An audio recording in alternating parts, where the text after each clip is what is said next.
Good morning and welcome to the Media Speaks Live Sunday morning news show. I'm Delay for Prez, joined by Sam IB DeGangi, Sam of the Correct Views, and the Van Passing Time, Samuel. Good afternoon, everyone. See, I'm in Ohio and he's in California. Welcome. Good morning, good afternoon, good evening. You could be watching this video later, but it is broadcasting live, but then it will be published and you can watch it later. So whenever you're watching, thanks for joining, right, Sam? For sure. Hit share and hit subscribe. That helps us so freaking much. It does. This morning, let's just jump into it. I was saying I thought Trump had a really good week and Hillary had a really bad week. Did you see it the same way? Yeah, every day I look at the polls and it still has Real Clear Politics is the only place I can find that is telling me that Trump is losing. Everybody else is telling me that it's a tie or that Trump is winning. And this has been something that I have seen within the last week, very much so. Have you also seen the reports of, there's some outlets that are saying, according to their algorithms, that there is like a large population of people that they just don't want to admit that they're going to vote for Trump. They don't want to say it. They're like the hidden voters. And they're saying that their numbers are even higher when those individuals are taken into consideration. Have you seen that sort of report, Sam? Not only have I seen it, but if anybody wants to go to the Correct Views on 8/25/2016, I lead with undercover votes. And yeah, and the reason for this phenomenon is this obsession that our country has with acceptance. If you and I, like off air the other day, we had a discussion about the Mandela effect, and neither one of us were budging on what we were looking up and what we were talking about. And but there's a large section of the population that can't do that. They're so concerned with what other people think that they're going to hide the fact that they are in fact intelligent enough to know that Hillary Clinton is a disaster. They're going to hide the fact that they know Trump is going to be the best option for the country, especially now that Gary Johnson seems to have been bought and paid for lately. I wanted to kind of put that in the headlines too. I mean, lately Gary Johnson just looks like he's getting ravaged by like himself and the media. I mean, yeah, and I think what you're going to find with that is Johnson is pandering to the left. And I think this is going to backfire, and I'll tell you why. I'm going to do a whole show on this probably sometime next week, maybe Wednesday, but I'll give you a hint. By running Johnson, who is a libertarian, of course, normally libertarians take votes away from the GOP candidate. In this instance, of course, Trump. right. Stein, historically, would be the one taking votes away from Clinton, while the media is pushing Gary Johnson very hard because they want him to take votes away from Trump. However, Johnson's also trying to win this, so he is unwisely pandering, of course, to the far left, the Bernie crowd, the bankrupt America crowd. And what's going to happen here is the right is going to get away from Johnson. Now, the left is going to go towards Johnson. Now, D-Lake, you got a pen and paper handy, don't you? What happens if a percentage of Stein goes to left, Johnson goes left, Hillary goes left, Johnson loses people on the right, and Trump gets all of the right and much of the middle. Now, how does Trump lose that? That doesn't happen, does it? According to my Venn diagram, it's Trump in the center. You've got everyone yanking to the left, and with Johnson going left, the media is under the impression that the right is just going to shut up and vote for Johnson because they don't like Trump. That's not going to happen. Right. I did a special report when I had time off from work on Thursday. I watched it. Did you watch? What'd you say? You watched it? I got to watch some of it. Some of it. Okay, yeah. Well, I was talking about how Trump would win. It took me a long time to formulate all my brilliant thoughts, but I boiled it down to this: showing up. Showing up. Donald Trump is showing up. He showed up big on, what was it, Wednesday, when he it was announced Tuesday night, and then Wednesday morning I woke up and Trump's on his way down to Mexico City to meet with Mexican President Enrique Peña Nieto. He's standing side by side with him at the lecterns and just really looked presidential. Everything he said sounded really presidential. He went on to make really probably one of his best speeches in the past 2 weeks, talking about immigration, where it was sort of a brilliant combination of his rally style event with a really large audience that he always has, but he was still, trying to stay disciplined about his, what he really wanted to say, kind of going off the prompters. But, he's getting a lot better at bringing it, where he can kind of go off script for a couple lines, but really just to impact the lines that he's, covering. He talked about the deportation force, and he talked about some other things. Of course, the media jumped on that, or Hillary's media, I should say, to call it dark again, like they called his convention speech dark. You keep calling it dark, and keep saying he's racist, and he keeps just proving you wrong. Yesterday morning, he was in Detroit at the black church there. I don't know the exact name of the church, but I do know Bishop Jackson, his wife, Dr. Jackson, were there. They recorded an interview that's going to come out next week. But we did see about a 15-minute address or speech, if you want to call it that he sort of read to the congregation that was there at the church. Afterwards, they put an anointed shawl from Israel, draped it over Mr. Trump. That was pretty exciting. Did you get a chance to see any of that went down yesterday? And the Drudge Report this morning has him in the top headlines, and it says Reverend Trump. No, I missed that. I'd like to see that, actually. Where is it? Where's Reverend Trump? That's where Trump was in Detroit at the black church. He got a standing ovation. Then he went with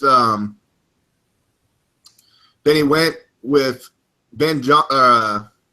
Carson out on the streets to, to tour Ben Carson's childhood home they went to.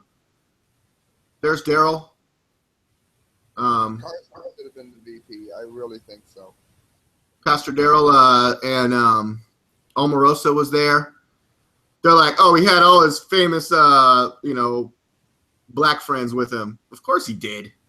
Yeah, well, I mean, he is himself. They're playing a game between Donald Trump and Hillary Clinton. How many black friends do you have? Who has more? Who's been to more black churches? And that's ridiculous. The regular listeners know I go to a lot of concerts. No surprise there. And if you go back a couple weeks ago, you'll see that I got to see the Korn concert. And in it, I mentioned this on my show, that I met an interesting guy in the pit, a real big guy. I mean, he must have weighed like 320, 350, just kind of moshing around, having fun, not hurting anybody, but just the giant of the mosh pit. Mm-hmm. And I ran into him in the parking lot. We started talking, hung out in my van while the traffic at Blossom Music Center cleared out, and had a wonderful time. At no point did any of this animosity or tension that people are trying to create between the races exist. The only time you see that are at political rallies where the media has hyped this up to get people that have never even worried about color thinking about it. Which brings me to this. Let's take a look. This is from Information Liberation, Chris Menahan. It says Trump knocks it out of the park with powerful immigration speech. And they keep calling him racist and these other avenues that we see. Well, let's see here what it is that's so supposedly so damn racist. One, we built a wall along the southern border. Well, there's nothing wrong with that. We certainly have more. Yeah. So explain how building a wall on the southern border would be racist, Sam. Can you explain how that would be? They're trying to say that it's a sign that you're not welcome into the country if you are somebody with dark skin. That's not true. You're not welcome to the country if you don't come in legally, even if that makes Gary Johnson angry. Number two, and catch and release. so that anyone who illegally crosses the border will be detained and removed from the country. That is not racist. Um, That's following the law, I think, isn't it? yeah, and I'm pretty sure he's going to be the same way towards Canada. And D-Lake, correct me if I'm not right, if I'm wrong here, but most of Canada is white, and he, it's, he had somebody on stage, and this can't be overlooked. They were talking about how their son was killed by an illegal immigrant who had overstayed his visa from Russia. Russia Yeah, I saw is also white. So this notion that he's going to deport people who are here illegally is not based on color, therefore is not racist, unless you think he hates everybody who's not American. Number 3, zero tolerance for criminal aliens. So it's wrong to send somebody out of the country if they've come in and committed crimes. Number 4, block funding for sanctuary cities. This is cities that are allowing illegal immigration to happen. Again, you could argue states' rights there, and that is fine. The state may have the right to do something like this. I actually, as a classic libertarian, would say it's a rather unwise decision. But if California, sorry, D-Lake, as a state, decided to allow itself to be a sanctuary city, I mean, you almost have to say, okay, we've always been libertarian. We have to allow them to be stupid. The trouble is, Trump's not saying he's going to stop that. He's saying he's going to block the funding then from the federal government. 5. Well, yeah, I mean, the funding and also just, I mean, there is sort of a conflict about, you know, state law versus federal law, and the states think that they have the rights to do the sanctuary cities. It's like you wouldn't be able to do your sanctuary city without the federal government's money. Exactly. So he's saying if you want to do that, you can, but we're not going to pay for it. Number 5, cancel unconstitutional executive orders and enforce all immigration laws. The laws are there for a reason. It's the Democrats that are breaking the law. There's nothing particularly unracist, to create a word there. There's nothing unracist about allowing the president to supersede the immigration laws. If you want the immigration laws changed, then we have the system. And some of his executive actions are already being reversed by the courts, as they need to be. Number 6, we're going to suspend the issuance of visas to any place where adequate screening cannot occur. Now it's racist to simply want to make sure the people that are coming to your home are not going to hurt you. Number 7. And Syrians aren't necessarily a race. No, that's another thing too. You hear the same thing about the Jewish race. Jews, being a Jew is not a race. Being a Jew is a religion. Being an Arab, if you are of Arabic descent, that could be a race. Being a Muslim's Muslim, not a race either, so I don't know how you're racist against Muslims. Muslim is not a race. Number 7, homosexuality is not a race, by the way. Number 7, we will ensure that other countries take their people back when we order them deported. In other words, we are getting people that are murdering people and harming people in this country, and their host country won't take them back. 8, we will finally complete the biometric entry-exit visa tracking system. Now, that's not racist. That's just a bad idea. That's going to be hacked, tracked, and abused. Mark my words, people. I told you I don't just blow smoke up Trump's ass because I'm voting for him. Bad call. What do you say, D-Lake? Bad call. Not a big fan of biometrics, but I am a fan of certain technologies that aren't too invasive into, I don't know, like civil rights. But there is technology that goes under the ground for a fraction of the cost that can detect anything happening underground. And I mean, you just put them in like little sprinkler heads, and if anyone crosses over or under, you get a blip.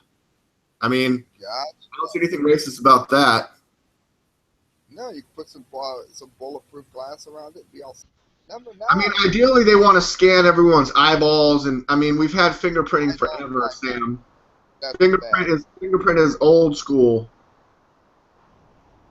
Yeah, and again, it used to be that the fingerprinting was secure. I mean, nobody had a problem with fingerprinting before the internet. Now, I mean, it takes a level of sophistication in order for your fingerprint to get you in trouble if you didn't do anything. But another prediction I have is that's not always going to be the case. People will get your fingerprints and do all kinds of nefarious things with them within the next 10 years. Watch. Number nine, we will turn off the jobs and benefits magnet because he will ensure that E-Verify is used to the fullest extent possible under existing law and will work with Congress to strengthen and expand it across the country.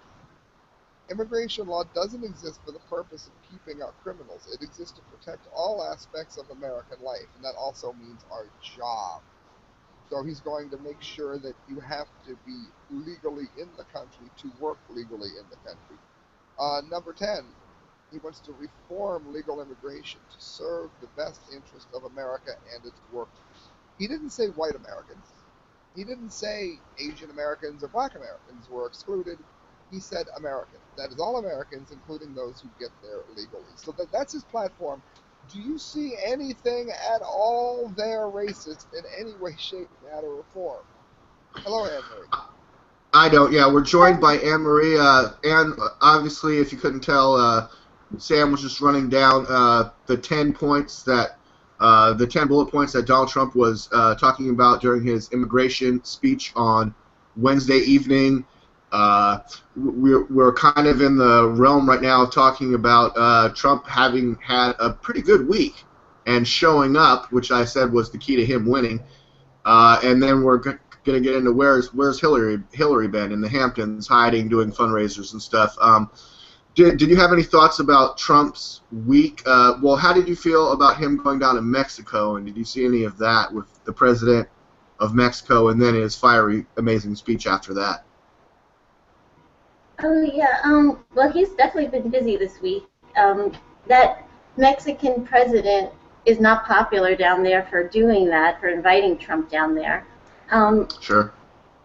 You know, and then he talked at the black church in Detroit. Mm-hmm. Which went great. And he showed up. Gary Johnson, the Real Conservative, there's like this Facebook page, and they took a picture. They showed a picture of the church, and it really was cleared out. You know, the back of the church, I mean, it was like almost empty. There wasn't many people. Who they actually all left. On Gary Johnson, the Real Conservative, this is a quote from them under the fire. Wait, the Gary Johnson camp is trying to say that the black church was cleared out for Donald Trump being there? Yes. And Is Alex that right? Jones. Really? Interesting. Because Breitbart was also there with Mr. Trump, and Ben Carson was there, Omarosa was there, some Daryl Scott was there. Does the church look cleared out in the back? Everyone in this picture? I don't really think so. There's Katrina Pearson. Oh, wow. Yeah, the whole back of the crowd is cleared out. Look at these pictures. Oh, yeah, it looks totally cleared out. I think this is why Johnson has officially lost my vote as of the NRA thing last week, by the way. I am now Trump, if not Trump, Dickie Duncan. I'm not. Johnson's lost me this cycle. He has been bought. He has been bought by somebody, and I'm pretty sure what he's referring to here. I'm gonna be the one that you're gonna be like, oh yeah, they probably cleared the church out to make sure that there wasn't a bomb in it, because any place that he goes to is gonna be thoroughly vetted. They probably cleared everybody out except CIA agents, and then you know what I mean, Secret Service agents, I should say, and then let everybody come back in after they were checked. That is probably what Johnson is trying to spin here. Johnson has gotten really, really dirty, and I'm not happy with him at all. Yeah, it doesn't really look too cleared out. I mean, other than maybe for security purposes, Emery. I don't know where Gary Johnson was going with that, but Trump seems pretty comfortable there. He was swaying to the music. On Gary Johnson, the Real Conservative, and there's a picture of they have a quote under it. They say, Alex Jones, you're such a liar. People left in droves by Donald Trump and he lied to them. I bet there were more protesters outside than peeps left listening to Donald Trump's lies inside. Well, that's It's like Gary Johnson 16, Facebook. I dropped my mic. Hold on. Gary Johnson is attacking Alex Jones? Alex Jones attacked Gary Johnson, as he should, because he's saying that Gary Johnson has been bought by somebody. He is not a conservative, and he is not, by any stretch of the imagination, a libertarian. You cannot be a libertarian and be in favor of the TPP. And Alex Jones did an entire show on Friday for 3 hours that talked about how Gary Johnson has utterly eviscerated the Libertarian Party, and I freaking agree. Gary Johnson has been a disgrace this time, and nobody waved the banner for me higher than I did last time. Nobody supported him more. Nobody liked him more. Gary Johnson has been a disgrace, an absolute disgrace. And again, what Anne Marie just said there. Listen how Gary's trying to spin stuff. I bet you there were more people outside protesting than inside. Well, since you can only fit a limited number of people into the church, that stands to reason. You lying slime. Oh my God, Gary Johnson has really, really gotten me this cycle. He has just angered me to no end this cycle. Someone that was a pretty fervent supporter, I feel he has the right to be saying all this and then changing his opinions. Anne Marie, I mean, Sam coming down hard on Gary Johnson, how do you feel about that? I thought he was supposed to be a libertarian. I'm talking about Sam, not Gary Johnson, but maybe Gary, more than Sam. What do you think here? I'm with Alex. I'm not sure. Yeah. Yeah. You're with Alex Jones on the alt-right. You're mind controlled by Vladimir Putin. Anne-Marie, why don't you go ahead? Well, I mean, I think that Trump will people in the black church, and then the next day turn around and say something else to whoever he's speaking to. Yeah, because he's not. But Anne-Marie, he's not speaking to black people. He's speaking to Americans, and he's trying to get people to understand that. When he talks about illegal immigrants entering the country and hurting people to some percentage, whatever it is, he's not talking to brown-skinned people. He's talking to illegal immigrants, be they of any color. And I don't think that he is specifically speaking to black people, even when he is speaking to black people. I don't think. Well, I also think it's I also think it's kind of a devious position of the mainstream media to keep saying ahead of his visit to the black church in Detroit. They kept saying he's been preaching his African American message to predominantly white crowds. Predominantly white crowds. Well, most places you go, it is kind of predominantly white. I mean, but there are a lot of other ethnicities and people there, or minorities, if you want to call it that. Look, when Donald Trump came to San Diego, California, where I live, he was at the San Diego Convention Center. You know the big, gigantic convention center where they have the world-famous Comic-Con every year? Yeah, and he filled up the convention center. San Diego is a melting pot of people from everywhere. We actually have the largest population of Syrian refugees, thanks Barack Obama. And we have plenty of... We're on the Tijuana border with Mexico, so I think we have a lot of Mexicans. We have plenty of African Americans or black people, if you want to call them that. And they were all there at the convention center. When Hillary Clinton came to San Diego, she was in a ballroom with some fancy-pants stupid restaurant in Balboa Park, and the only people that were there were the rich elite. This week we're talking about Donald Trump showing up in Detroit and Hillary Clinton being in hiding. She's spending all her time in the Hamptons at fundraisers of the super elite, the rich elite, and eating fancy-pants shrimp cocktails and coconut shrimp. Okay? $100,000 a plate for this lousy coconut shrimp? How much? It tastes frozen fresh. It doesn't even taste fresh. How much was it? Well, they've had $100,000 plates. They have like, $50,000, $2,000, and it's like, don't raise funds for us. Just write it in. Just write in $100,000. Just give us money. Whether she goes to Justin Timberlake and Jessica Biel's house and takes photos of them all making funny faces, that's great. Yeah, but Bill Clinton was out this week talking. He was in the news talking about Detroit has 10,000 empty, structurally sound houses. Did you see that in the headlines? And he was actually. I agreed with it. Yes, he was right there. He was perfectly right. He was right that we need to rebuild Detroit with Syrian refugees. No. Syrian refugees. Not. Thanks, D. Like, no, not that part of it. The idea that we're doing this in Canton, Ohio, where I live. Perfectly good houses being torn down instead of given to the working poor. Yes, I said working poor. And yes, I want the states to do it, not the federal government. These houses should be given to the working poor. We're bulldozing them down. Yeah, but Bill Clinton's statements, which were actually from February, but it just kind of came out this week, was that we should just import immigrants to do all the fixing and then maybe do all the living there. And he was there with the yogurt company guy who fills his factory with imported cheap labor.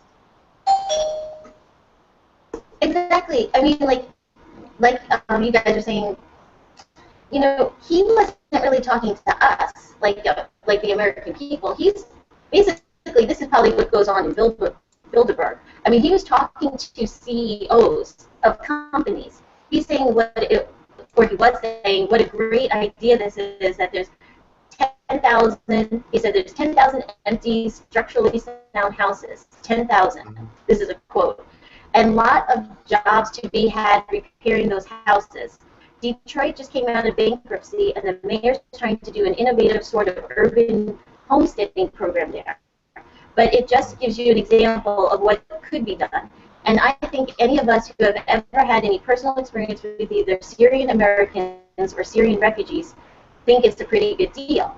And like Dealey, we were just saying, he was talking to this billionaire Chobani yogurt company guy who is doing this right now. Right, Emery, I wanted to just let you try to get that out. But your connection is really bad right now. It's skipping a lot and sounding robotic-y. I don't know if you want to try to reboot or maybe lower the settings. Give that a try. Sam and I will carry on. Sam. Yes. I don't know. Was it coming through like that? Emery's connection coming through a little bad for you? I don't know. It's kind of robotic. It was going very badly.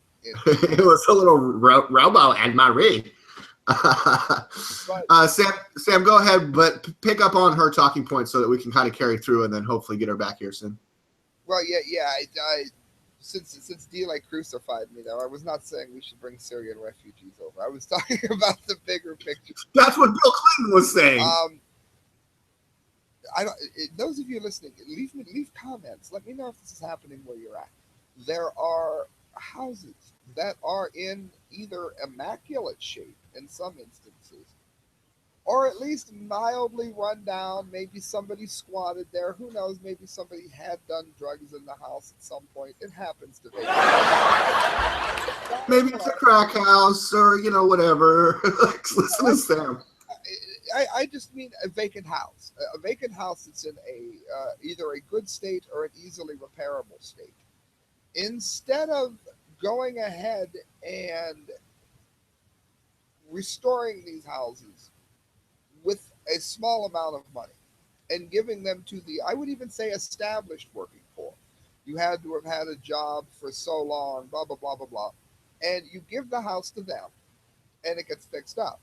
Instead, they're spending more money to hire crews to destroy these houses, which is costing the community more by having to spend money to house those who are the working poor anyway. This is something that I do think that should get a good look at. And I don't want the Clintons to be the one to do it because they're going to find the solution via the federal government, not the state government. By then, it'll cost $100,000 to restore a $50,000 house. So that's not what I'm saying. So you're saying that you want the Clintons to solve all our problems? Yeah, that's it. That'll be a great idea. When they can't even define the problems, how are they going to fix them? Oh my God, they can't even hold a press conference, I guess. Now, see, I Oh, don't. it's been over 275 days now. So, Although I will say this to say that Bill Clinton is racist. but she went on Jimmy Kimmel and opened a jar of pickles. Sam, she's in perfect health. I do want to get this out there and let me know what you think. You definitely can't say with any degree of accuracy that Bill Clinton is a racist, and I'll tell you why. I would never want to imply that Bill Clinton would not fondle, grope, and rape a black woman, because I'll tell you he would, and I'll stick up for you. Would you believe allegations that he fathered an illegitimate child with a black hooker back in like the 90s? Haven't you ever seen that story about Bill Clinton's illegitimate half-black kid?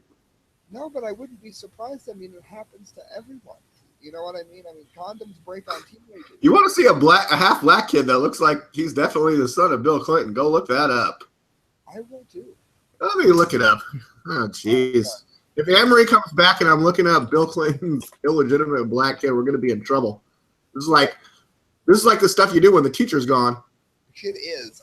But everything is being. They're forcing us to try to envision everything through some insane color. And if you do this somehow, you're considered that there's my saintly halo. If you do this and you hate your own white race and you think that everyone's racist, then you're wonderful.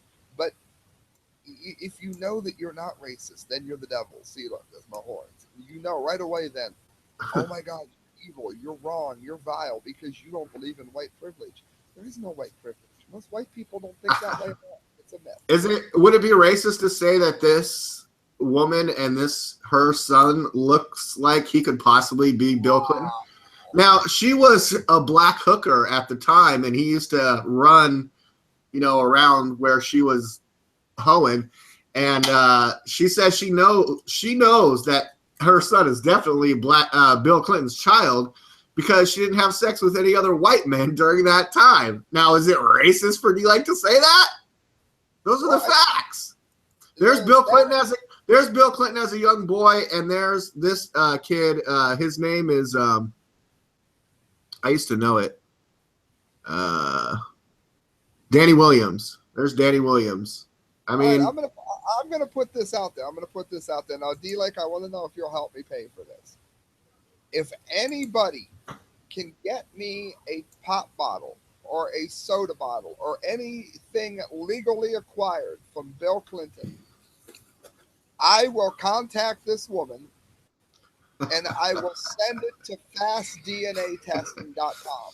Now, I know about this company. Sam, there's already been tests, and then they say there was tests, but then they say there wasn't tests, and some media have tried to follow up on this. I've read big long reports about media that try to debunk this, media that try to get to the bottom of it. They say it's just an internet conspiracy. If you go to Snopes, they'll say it's not true. Okay. They'll say that Chelsea Clinton's not Webb Hubbell's daughter. Well, D-Lake, hear me out here. Just hear me out. Will you help me pay to send the legally obtained Bill Clinton DNA, his pop bottle, his cigarette butt, whatever? Get it to me. His used cigar. And his used cigar. Well, that might have a DNA on it. But anyway, that might have other. The blue dress is not going to be built. You're stopping me here. Will you help me pay to send it to fastdnatesting.com? I know it works because I've done writing for the company. I will do it. I will try to pay for it to the best of my ability. D-Lake, will you help me? If somebody gets us this, we only have a couple viewers right now, and if any of them has access to Bill Clinton's ashtray or juice bar or soda bottle. These two people can hit share. Those people can hit share. Will you help me do it? So everyone spread the word. We're trying to get Bill Clinton's DNA. Legally. Now, if you have to go undercover as a black hooker or an intern that sucks dick, whatever you got to do to get that DNA, we will send it right away to the DNA website that Sam's talking about. And we'll try to confirm, and then we'll go to Danny Williams' mom and Danny Williams and try to confirm that he had this black kid. I think it's a good plan. So, like, come on, people. You're the. This is your show. We're on here on Sunday. We think this shit up live without any thinking about it. Don't. Help. Let me. No help. Let me reiterate. Don't break any laws. We're not telling you to do that. But if you get us legally acquired Bill Clinton DNA, we will get it tested. Yes.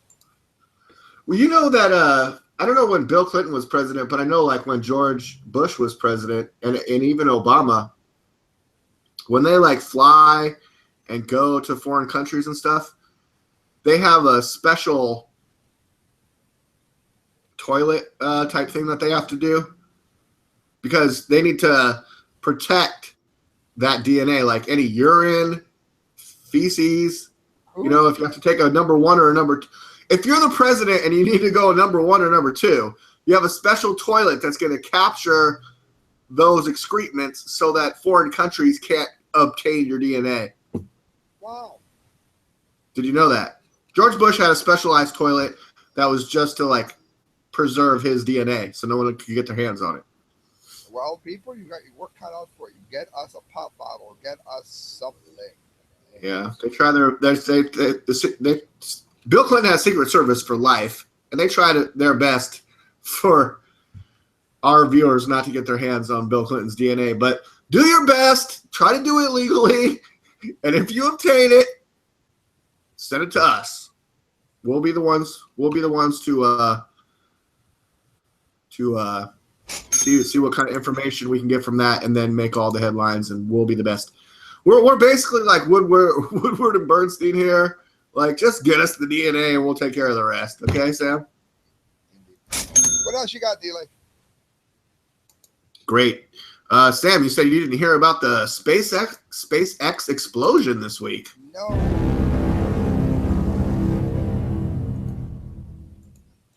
That's right. This week in the roundup, there was this massive explosion. You can see the picture right there. Gigantic. This week, what would have been Facebook's first satellite, Sam? Facebook's first satellite in outer space. What was that all about? Facebook, well, it stands to reason. I mean, that everyone's going to say this. One website needs its own satellite in space? It stands to reason that people are going to say that there's a conspiracy involved in why they're going up there. There may or may not be.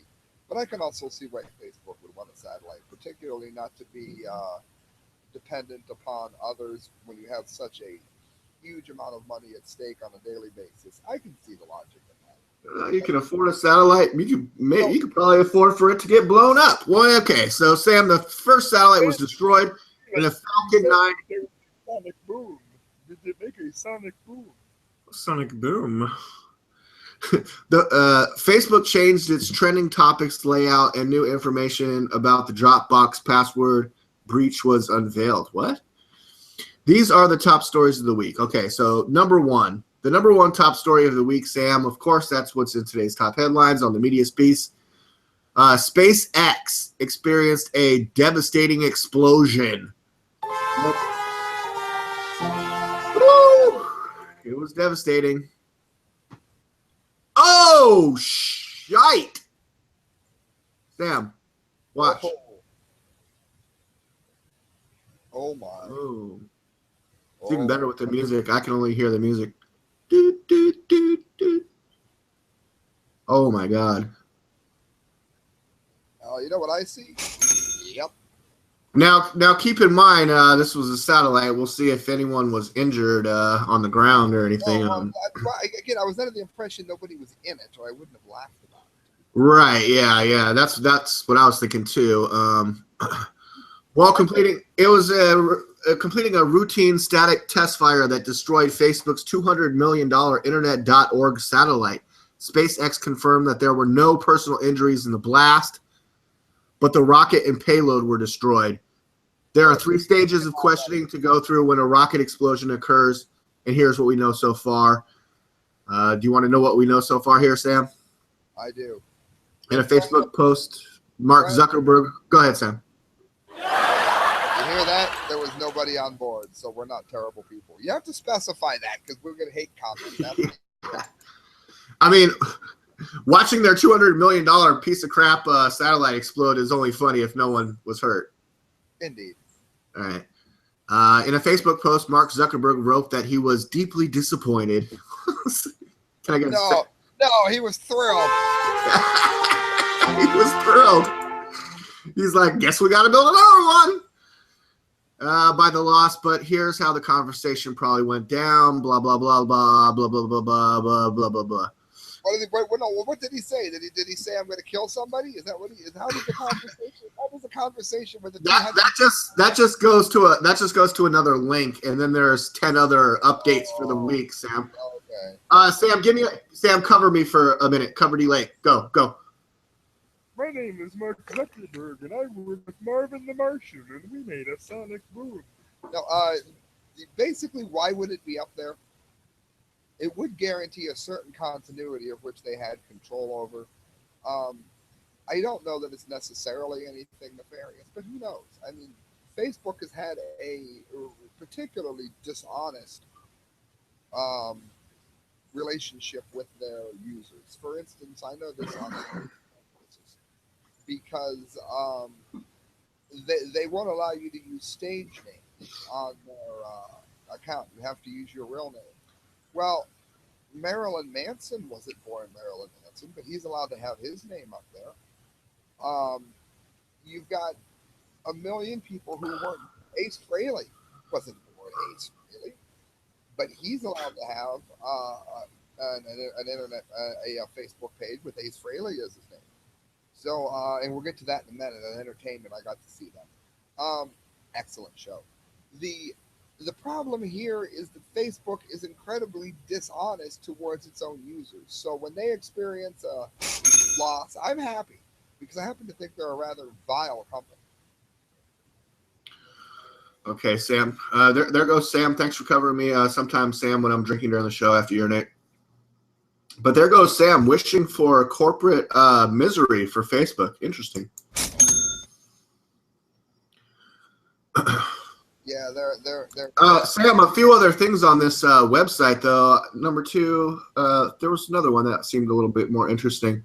Watch out, Uber. You know what Uber is, Sam, right? I do. Google is now running its own ride-sharing service in San Francisco. The new service uses the Waze. Oh, the Waze app. Oh, my friend showed me that. That Waze app is pretty dope. What's it do? It's just it's kind of like a Google map, but it's all like totally like 3D. I don't know the layout. It's just cool 3D, and they have like they can detect where all the police checkpoints are. Ooh. They know if there's a speed trap, it'll tell you where all the police are. I mean, is that legal? Good. Oh my God! Is that legal? It's called every day on my show. What's it called? Stop those bastards on the spot. Yes. What is the what's that called again? It's the Waze app, WAZE. It's basically a Google map, but it looks really cool because it's like it's more three-dimensional than the typical two-dimensional Google map type thing. And it my friend was showing me a feature. Maybe it's just on his phone because he had one of those I forgot what it's called, but it's like an invitation-only type phone where you have to get an invitation to get that particular phone. But it's dope, and he knows where all the cops are and the DUI checkpoints and everything. It's pretty cool. So they use that particular app that the Google does to connect commuters for shared carpooling and is said to be much, much cheaper than Uber. Now, they're not talking about self-driving cars yet. They're just talking about a cheaper competitive service. And I guess I'm all for competition. But it doesn't really seem like competition when Google wins everything. That is true. But I mean, I drove cab, and I know one thing for sure. I used to drive for Yellow Cab. At least in Canton, an incredibly greedy, self-serving guy owns that. Sets up the lease in such a way that no matter what you do, you can never make any money, and pretty much holds down the workers in a way that should be described as sinful. When other cab and transportation companies started coming in, then the pay kind of got better for everyone, and because the better companies simply squashed the smaller. And today, Yellow Cab has a lot less market share in Canton, Ohio. So I personally don't have a problem with someone doing it to Uber if it takes us in a better direction. but it better work better than Google Hangout because as D-Lake and I talk about daily, it works like shit. For one thing, why aren't they getting any question and answers, D-Lake? The question and answer section. I've been opening it up the last few weeks, right? I don't know. We might have to reset it with the new system because now it's you. We log in today. Google Hangout has no question and answer option, so we can't give it to you because they didn't give it to us. It's just randomly gone one day. His point. It was a special feature that I had previously set up, so maybe I have to reset it up because we're on the new thing. No, Listen to me. Why would I step up to take the blame instead of just putting it on Google? Google will be like, it's you, not us. We want to break up, but even look at the recent apps. There's no app for it. It's not you, it's me. It's just gone. It's not you, it's me. I got some odd science here real quick. That's where I was headed. Let's get into Sam Science News. We're still kind of waiting if Amory gets back. Always love having her on the show. She was having some technical difficulty. It happens from time to time. We'll see if maybe we can get her back in here. And but Sam, let's go ahead with your science news. Yes, this is enpeople.cn. The world's largest pyramid is hidden inside a mountain in Mexico. Now, was anybody out there at all, anybody listening to my voice, were you about to think Mexico? No, absolutely not. A small building in Mexico tells the violent history of treachery and conquest at the great Aztec city of Cthulhu. For the hundreds of years, a secret lay beneath its floors.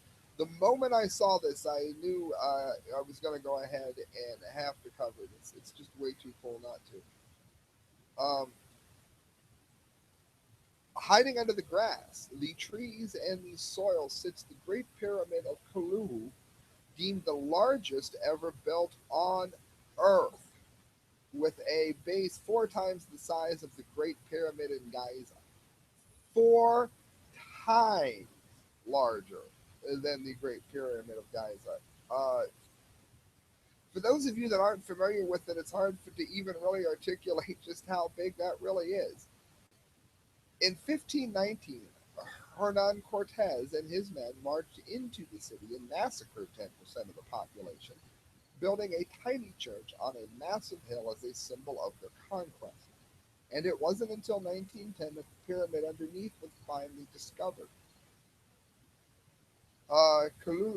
Cholula is located near the capital, I'm going to butcher this, I'm sure, Tenochtitlan, which was one of the most important cities in the Aztec Empire. It was home to about 100,000 people and known for its bustling markets and fine trades goods. So basically, they found a massive, there you can see some pictures if I'm on screen share properly. Mm-hmm. Massive. I love Cholula. Sam, you're murdering these Spanish words, but keep going. I am. Some legends say that the pyramid was so sacred to the people that they covered it with soil in order to hide it from conquistadors. The Great Pyramid has its own secrets, and it's not just a single pyramid, but no less than 6 built on top of one another. Experts say that it grew in stages as successive civilizations improved on what had already been built. They had made a conscious effort to maintain and in some way display in construction episodes. So basically, this thing was very well loved and added to over and over and over again, which is how its size got so much bigger than the ones that were in Egypt. It's believed to have been constructed around 300 BC, and it still remains a mystery. Ancient myths tell of a tale of a giant who built the structure, but the city's inhabitants were a cosmopolitan mix, and experts believe the mixed races played into the stories. I'm one of the people that aren't inclined to believe that it is just a story. I think that there were giants at that time, and I think there were I think that's probably what the David and Goliath story was as well. Nephilim? Perhaps. But there you have it, friends. The biggest pyramid in Egypt. The biggest pyramid is in And Sam, they even had a hot sauce named after them, Cholula. That's why I've seen it before. I'm a hot sauce connoisseur. You're like, Cholula, why does that sound so familiar? I'm stepping out for 1 second. I'll be right back. Great, well, it looks like we're rejoined by Anne-Marie. Can we hear you, and how's it going there? Are we back on? Sam was just talking about hidden pyramids. I keep getting error 403 for Google Hangouts, and Oh. that's how I got back on. It says to delete everything up until an equal sign, and it actually worked. So that's what I did. I clicked on the link, and then I just deleted everything until I finally got back on just now. But I keep getting this error message, and it's like pretty popular. It's like all over, error 403. People can't join in on my Hangout, Google Hangout. So I hope that helps somebody else too. Sure. 403, that's a server error, so it's got something to do with their servers. Again, Google's going to be picking you up in a taxi. Isn't that good news? They can't even get the server to work for the music. Yeah. We were just talking about Google.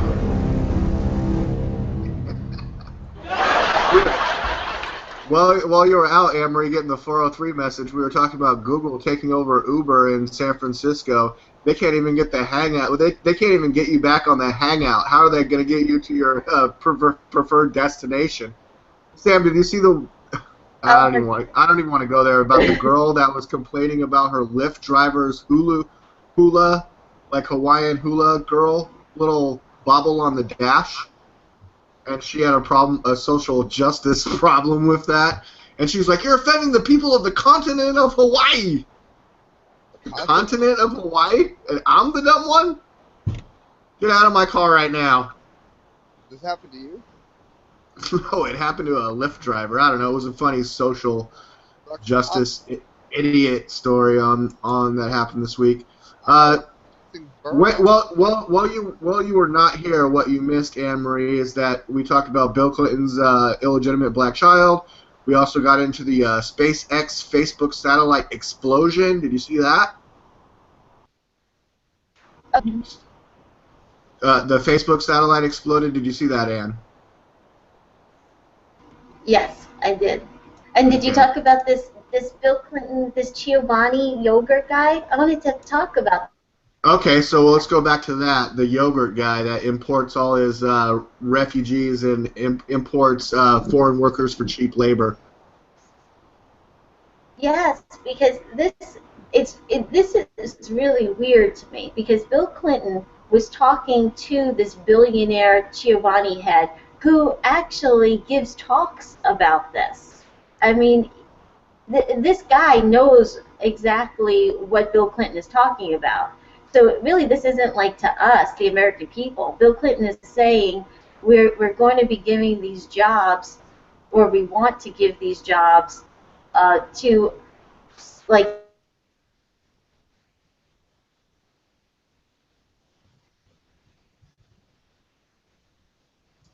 Amory, I think you just froze up there. Sam, did Amory just freeze? She froze up. Oh no, am I back? Oh, there it's she like it takes. Oh, good. Okay, yeah, Okay. you froze up there for a second. But Okay, well, yeah, this Bill is- Clinton rebuild Detroit with Syrian refugees that he was talking about. It was at a global Clinton Global Initiative meeting, Clinton Foundation meeting with the yogurt guy. Go ahead, Amory. It sounds like we have you back. Yeah, this to me sounds like what's going on right now in China. We're talking about we're losing our in China. In China, they're paying people pennies. It's slave labor. Oh, In our country, if you want to employ people, and like I always say about Walmart,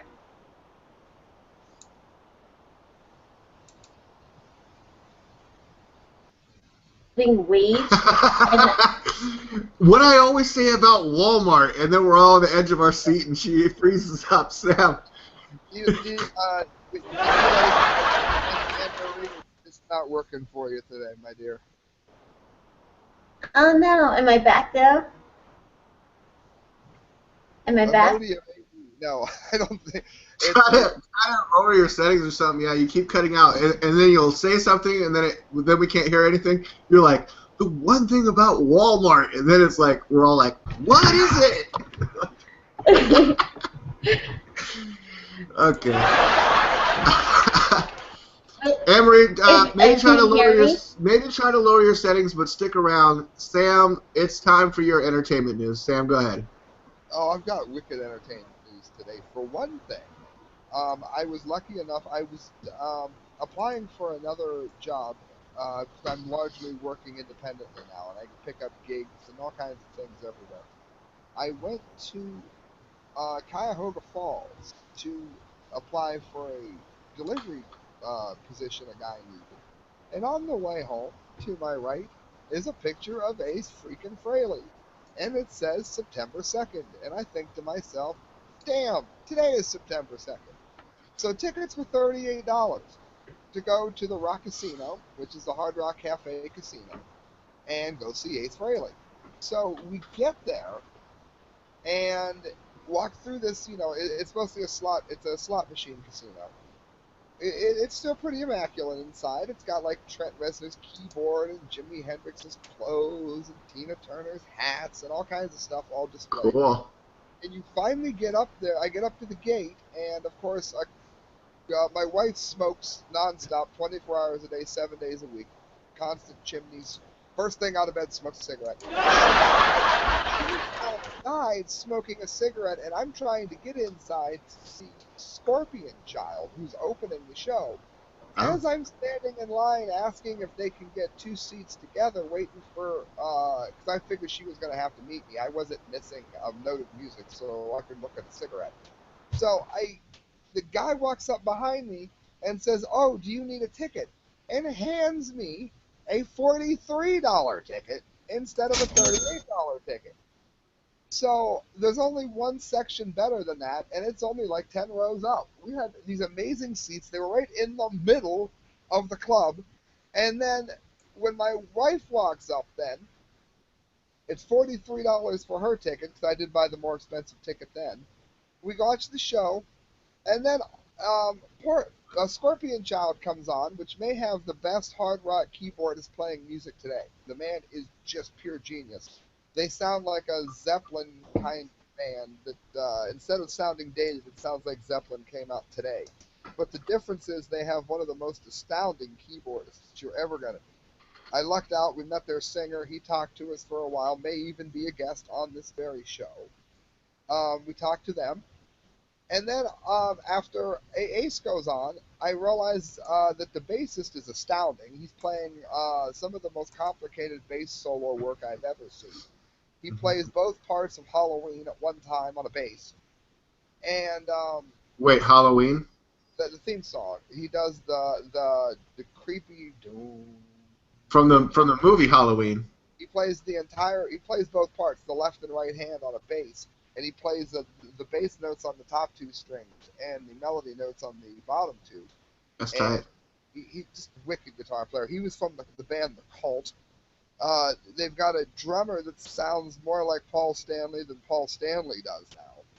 And, of course, the guitarist has been with him forever. I thought it was Steve Stewart. Yeah, formerly of Kiss, right? I mean, we see him there in the music. He's the Space Ace Frehley. Well, his other guitarist, too. There's two guitarists, and it was wicked. So we're watching the show. We're having a great time. We spent $43 for two amazing tickets. Lo and behold, it says, "Don't forget on checkout to get your free $10 in gambling cash." So we go to the window after an amazing show, got to meet the singer of Scorpion Child, walk up to the cashier window. They give us complimentary cards. I had no luck at all, but Christelle won so much money that we went to their restaurant and pretty much ate free because of the money that she won on the $10 that they gave her. So everything about that day just lined up just about as good as it possibly could have. The only way it could have been better is if I would have gotten to meet Ace. It was just that good. Nice, Sam. Ace was slightly sloppy at some points at the beginning. He seemed like he No, was don't there say more that. to pump. And then later on, he was tight as a virgin. You could just see him get into it and then just lock into it, where he was like, kind of came out at first like he was just sort of there to party and hang out, but wicked. And he surrounds himself with people that are better musicians even than he is, which is something I think he would self. So yeah, if you get a chance to see the Fraley tour, make sure you do. Wow. Haha. That sounds awesome. Now, Sam, you said that you like Cholula. Oh, I've had that. I had that a million times on hash browns. I absolutely know what that is. You said you're a big fan of hot sauces and stuff. Anne-Marie and I. So for listeners that have been with us, that's where the Pyramid is. Is the town that hot sauce is named after or made in? Yeah, the town is named Cholula, right? From what you were saying. Right on. That's awesome. I was telling Anne-Marie the other day, we were having a conversation, and I was like, I don't remember exactly how we got off onto this, but we started talking about like hot sauces and stuff, and I'm like, we were talking about steak and like what kind of steaks we like or something, right, Ann? And I'm like, well, I like, because we're prime rib, I'm like, well, I like straight up horseradish for that. But you got to be careful, because it's like wasabi. You know, when you go to eat sushi your first time, you don't know the strength. And if you take too much, you're going to get tore up, like in your sinuses, and you're like, oh, God, no! But so I started talking about this story. So I have a story. What's that? The other thing you don't want to do is suck inward if you eat hot food, because you'll suck it into your lungs. But go ahead and deal it. Okay, yeah. So I have a story about this chef. He eats the world's hottest noodles and says he went deaf. This looks like a different article than the one I read the other day, but basically he went to Indonesia. In Jakarta, he found this little place, and then the chef, Ben, decided that he was going to try the death noodles, which are 100 bird's eye chilies mixed together. Now, this article doesn't say. I think they're called Scovilles. Scovilles, right, guys? That's how you measure the total heat of like a pepper. As far as I know, I've had the hottest, but I keep hearing that they make them hotter, so I'm sure that I haven't. I can't say that. Yeah, there's ones that are really hot, but you mix 100 bird's eyes. There's the ghost pepper. I think that's like one of the hottest. Scoville rating. Ghost pepper I've had repeatedly. But the bird's eye, 100 of them crushed together, is basically 4,000 times the burn of like Tabasco sauce. So we all know, like Cholula, Tabasco, we know what that is. Sam likes it on his food. But imagine 4,000 times that. Beads of sweat were visible. He had to dunk his head in cold water. And then he said, I'm fucking deaf. I'm deaf. I can't hear shit. And he basically went deaf for like 2.5 minutes, almost 3 minutes. He couldn't hear anything, just from the intensity of the heat of the peppers. If I may, I bet you I can tell you what that was, because I did it once myself, and it really sucked. I'm a connoisseur of hot food. I never made myself deaf. But I was talking to my ex at a show we played. It used to be at a place called Club Chameleon, and they had death wing sauce, which was like a concentrated ghost pepper. Mm-hmm. So I took a bite of it, and she goes, is it hot? I went, yeah, hold on. And when I went to say, yeah, hold on, I sucked some of the actual, the pepper from it into my lungs, and it felt like it swelled, and that was miserable for a minute. And it was like I had to think about breathing, and everyone's like, oh, see, it's too hot. It wasn't that it was too hot for me. But It was too hot for you, Sam. What are you talking about? It's like a powdered donut. If you suck in that powder, you're going to cough your head off. It's not because the donut was too much. So after it went away, I ate the rest of the things without issue. But as your free public service announcement, do not inhale deeply when eating hot. Yeah, and don't go rubbing your eyes right afterwards either, Sam. I mean, I did that once when I was. And don't wash your hands before you pee, because I've been like chopping up salsa and then went to the bathroom and accidentally like jalapeno touched my penis, and oh my god, that hurt like a mother. Anne Marie, I have to ask: have you ever had any bathroom wiping experience with hot sauce on your hands? I mean, D-Lake and I went there. We have. No. Oh man. There you go, friends. The female of the group is far more intelligent than us here. Yeah, they're so much smarter about that. But yeah, oh man, burns just thinking about it. You know what I'm saying? I got other good news. I don't have a death. I actually have kind of the opposite for a change. Oh, thank goodness.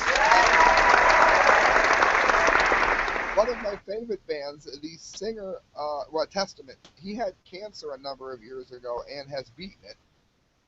Those of you that listen to the show every week know that about a year or so ago, I went to a Testament concert and met them at Exodus and got to talk to them for quite some time. Got to tell him, hey, I prayed for him. Well, Testament has finally released a new single. It's called Brotherhood of the Snake. And there's an interview here. I'm going to go to screen share so that you guys can see it. This stuff is like only days old, by the way. I hope I'm going to screen share. It's right there on Metowani. He sounds like an Indian, but I mean, description purposes, Indian as in country, not America, Indian. And he does it about halfway into it, an amazing interview. I don't want to give it away, but it was recorded very strangely, and parts had to be done over and over again. And they said it was an experience that they won't ever try to replicate. No other CD will ever be recorded quite like this one. So by all means, friends, definitely make sure you check out the New Testament single, Brotherhood of the Snake. It came out at the end of this week, and just amazing. Great single. They haven't had one come out in 4 years, so it was Dark Roots of the Earth. It was a huge success. So this one needs to be a huge success as well, and it will be. That's awesome. But Sam, your entertainment is always this niche. It's always this niche of like rock music and stuff. Emery, what did you have in entertainment this week? Ace Frehley, or maybe you could say Testament with thrash, yeah, but Ace Frehley is sort of like a big problem. Sam, everyone knows that you're a music connoisseur. Emery, what did you have in entertainment this week? Anything good?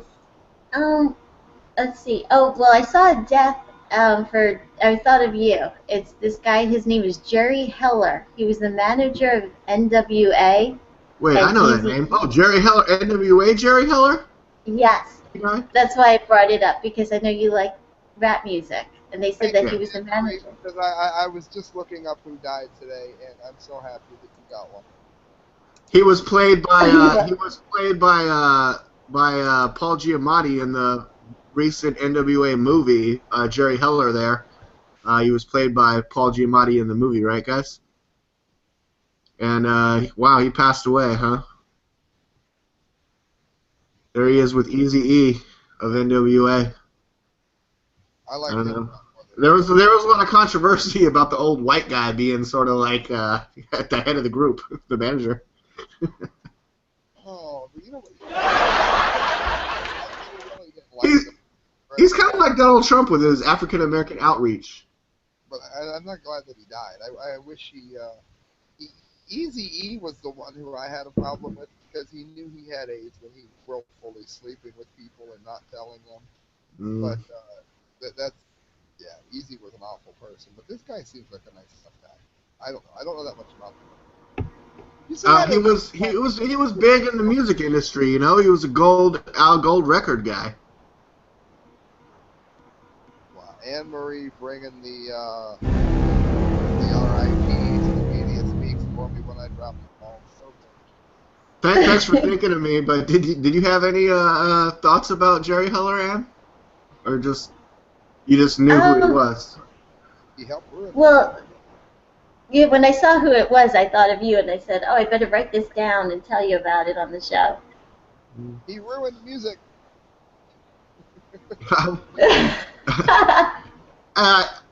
you know, he did a good job at what his job was while he was alive. I mean, maybe I'm a big fan of NWA. That doesn't necessarily extend all the way to Jerry Heller. I'm a big fan of Paul Giamatti, who was Jerry Heller in the NWA movie, which was a good movie. Who is Paul? Like, I don't believe in ghosts, but I believe in the movie Ghost.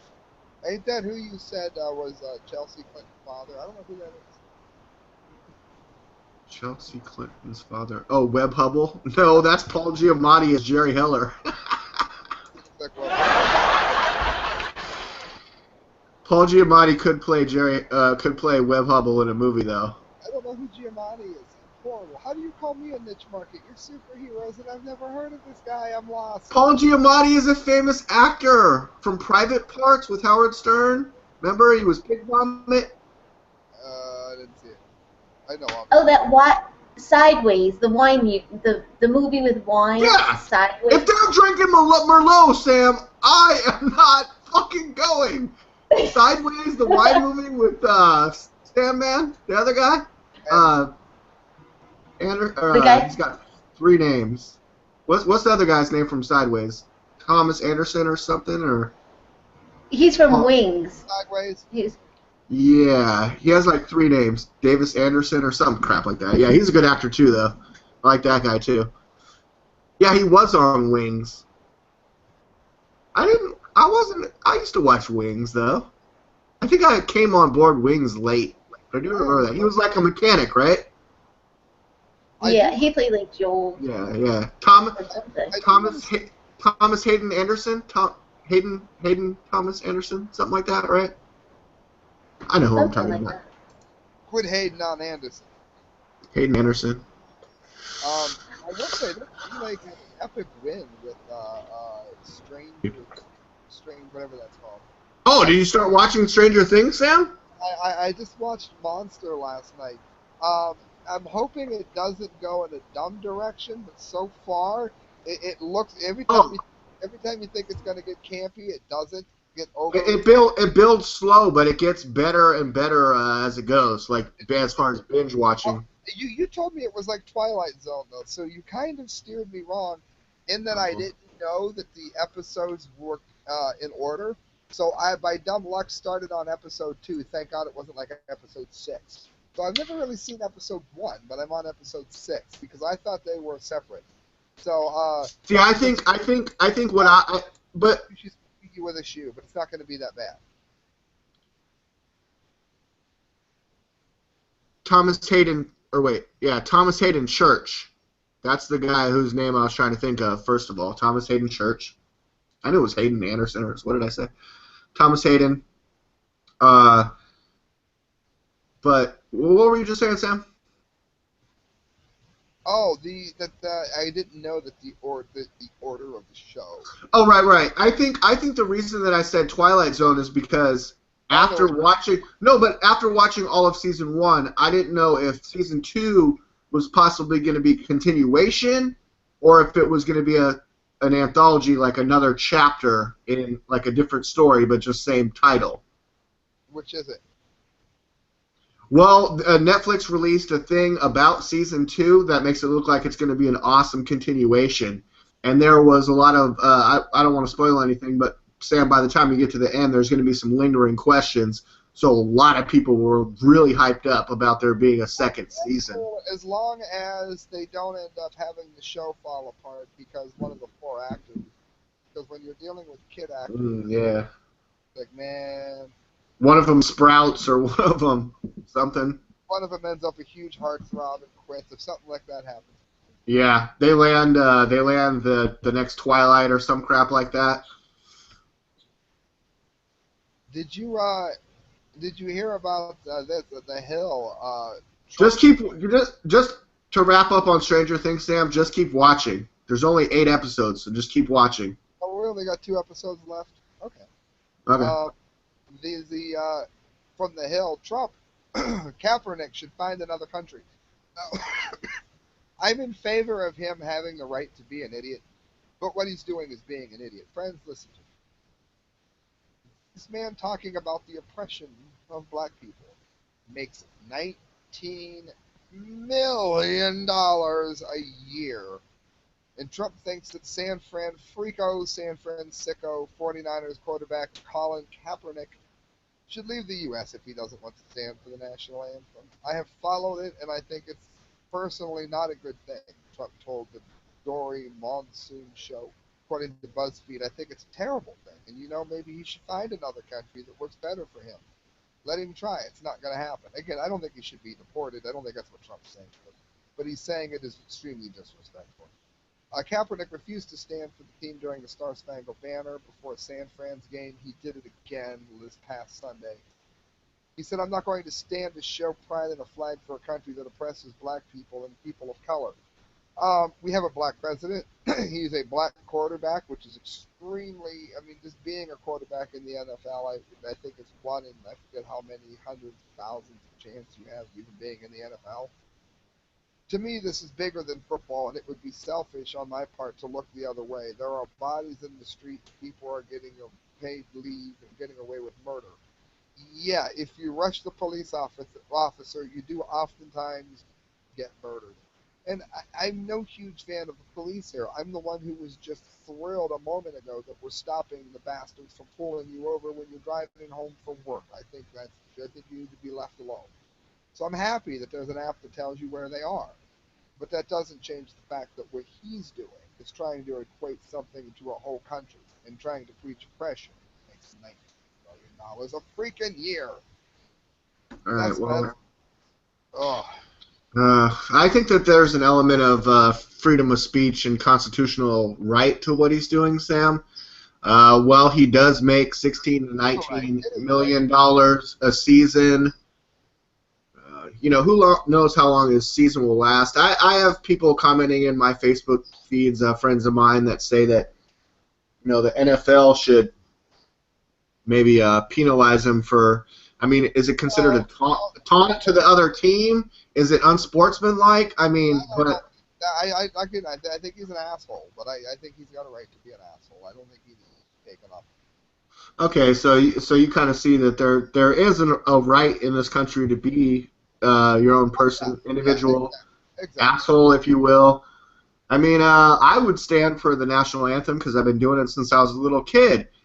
But, maybe this guy's coming to a new way of thinking that he doesn't think it's appropriate anymore for him to stand. But I don't know if his reasons have anything to do with his, what's going on with his career, so to speak, because wasn't he the quarterback when they won the Super Bowl not that long ago? The black people are being held down in this country. I'm sorry, I see a lot of black players in the NFL. What I don't like is it happening during an election season and sort of trying to, who's paying him to do this crap? Because it just doesn't seem like a good move. Maybe it's the same people that's paying Johnson. The timing of it, yeah, sounds like a Gary Johnson move. It's just stupid. But apparently when he was here in San Diego the other day, he kneeled for the anthem or something, because it was like a bunch of military. It's San Diego with a shit ton of military here. I read another thing that he said he's not anti-American, though, and he's going to donate $1 million to the vets or something like that. Again, the man is too stupid to see that this is a... But, Sam, if he's willing to donate $1 million to try to better the cause, but that's the thing. That's why it sounds like a weird someone paid him to do it. Then he's going to donate $1 million and decide that his $1 million fixed everything and now we can stand for the flag. Thanks. Well, he's doing it through the filter of an oppression that simply doesn't exist. Well, another thing that I wanted to point out about this story, because it's been popping up in my stuff the past couple of days, Sam, is when CBS showed the anthem being sung during the game with the 49ers, they were showing the black gentleman that was a Navy guy, I believe, that was singing the anthem. They were showing the crowd. They were showing the other soldiers holding flags. They were showing the commencement of it all. But they kept panning over to Kaepernick just sitting down. And it's like, hey, you know what, CBS? If you didn't put the cameras on him, he wouldn't get any media, and no one would give a rat's ass. So why do you keep doing that? You're just fanning the flames. Anne-Marie, do you think that CBS is fanning the flames of this? They're saying it's newsworthy. Oh, it's newsworthy. Yeah, yeah. I get you. I knew someone would say that. Anne Marie, what do you think of him? We can try it. See if her mic works. Hopefully it works.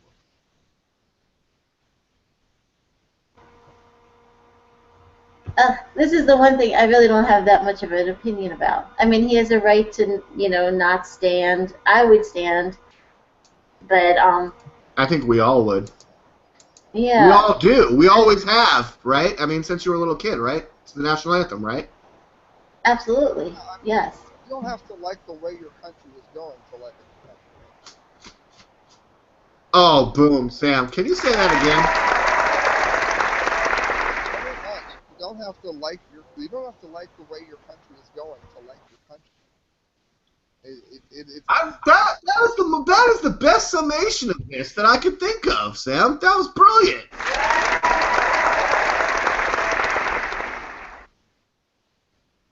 Sam gets a big kick when I call him brilliant. I get a big kick when Christelle calls me other things too, but we can't get into it. Anne-Marie, okay, so you're not too opinionated on this. See, he has a right to do what he wants, but do you think it's a good move? I mean, for an NFL player to bring this sort of political media attention to himself, do you think that's a good move? And why would someone do that? I mean, is it because he just really just so strongly believes in all his beliefs, or is there another maybe ulterior motive? What do you think? You gotta unmute, Ann. Oh. What do you think? I really have no idea, what his thoughts really are, because I haven't really listened to him. I mean, I would listen to him, his reasoning, or if he wants to explain it. I haven't really paid that much attention to this story. And these football players don't play for that long. I don't know how much longer he has in his career. Once you hit like your 30s, you get like an injury. You're like gone. I don't know how long he's going to be. I mean, around. He's been my understanding is he was there. He was the quarterback and won the Super Bowl. But he's been riding a lot of pine lately. He's been on the bench a lot lately. And so for him to sit down, it's like, dude, you've been on the bench so long. It's time for you to stand up. It's time for you to stand up. Is that what you're saying, D-Lake? Maybe his ass is glued to the bench and he can't stand up. He's been riding the pine so long he's stuck into it. Oh, D-Lake. That was also brilliant. Thanks. Anne-Marie, any other entertainment news? I think we exhausted the Kaepernick or whatever his name is. Oh, let's see. Kaepernick. Whatever. Who cares? Let's see. Man, I wanted to talk about. Did you guys talk about Let's see. I know we're on entertainment, but I didn't get to talk about anything like Hillary Clinton, like that email, now that you're that smoking gun. Yeah. He can section this into its own video and just post it separately. Go ahead if you like to. Yeah, for sure. I mean, in today's headlines was Clinton in hiding. I mean, we can bring it back around and talk about where she's been, what she's been doing, but also talk about all these devastating email releases that happened this week. The smoking gun article, I know that, I think you put that either on your Facebook page or you linked it to me. It basically was talking about that she probably clicked on a link. There was an email, right? There's an email that Huma, Hillary Clinton's aide, Huma Abedin, she wrote to an associate, and she said that they were concerned, that Hillary Clinton was concerned that, quote, someone was hacking into her email, and that it was a link to a website with porno material. Yeah, so pornography. The FBI was saying that now there's a lot of redacted statements in the FBI report. So they don't know for sure, but this is what they said. They said the specific link referenced by Biden was used as a vector to infect Clinton's device. So they do think that this was like a link, but the question is, how does Hillary know that the link led to a pornography website unless she clicked on it? So we have to guess that she clicked on this link. Yeah. So if she clicked on this link, that's not very smart, and that could allow a hacker to, get into her computer, and if she has classified and non-classified material. In her defense, she wouldn't know it was a porn link until she clicked it, because it's not titled Big Butts or anything. It's titled like, oh, something you need to see, and she's like, oh, what's this? And then it pops up porno, and then she's like, oh my God, system compromised. Vladimir Putin is hacking us. Yes, and that was the other thing I wanted to mention, was that they actually say that, the FBI actually says in here, like their summary, they said open source information indicated if opened, the targeted user's device may have been infected, and information would have been sent to at least 3 computers overseas, including one in Russia. So my question is, well, why are they naming Russia? Where are the other computers that are overseas? Are we protecting these people? Are they in Saudi Arabia? Are they in Israel? Where are these other ones? You tell us there's like 3 countries, and one of them is Russia. Well, who are the other 2, right? That's what you're saying? Yes, and I'm really curious about that, because they redacted a lot of statements in this FBI, summary, and what happened, and they specifically say 3 computers overseas. So that's not here. It's not somebody in the U.S. Then they name Russia. So who are? And they said including one in Russia. So who are the other 2 countries? Right. Are we protecting them, and why are we protecting them? Saudi Arabia. Mm-hmm. Possibly. What else did you have? Because, I mean, there was obviously the FBI released their 302, which is their investigators' notes from the interview with Hillary Clinton. And also, I mean, there was another, like, 17,500 emails that they recovered from her server, the server that she turned over, and said that she gave them everything in those 55,000 pages. When 32,000 emails... Why do 32,000 emails have to become 550,000 or 55,000 pieces of paper? Why do we need the... Hillary, if you would have just given us the server from the beginning and not deleted everything, you wouldn't be having these damn problems. Why did she give the FBI her emails in the versions of pieces of paper? That's my question. I mean, last week, Ann, WikiLeaks had the emails on their website with a searchable, like, a search tool, because they did exactly what I've been saying all along. If she took 30,000 emails and turned it into 55,000 pieces of paper, how long did that printout take? Do you know how tall 55,000 pieces of paper stack up? It's taller than 2 Shaquille O'Neals, okay? And, I was just looking it up yesterday. You know how much money we've spent?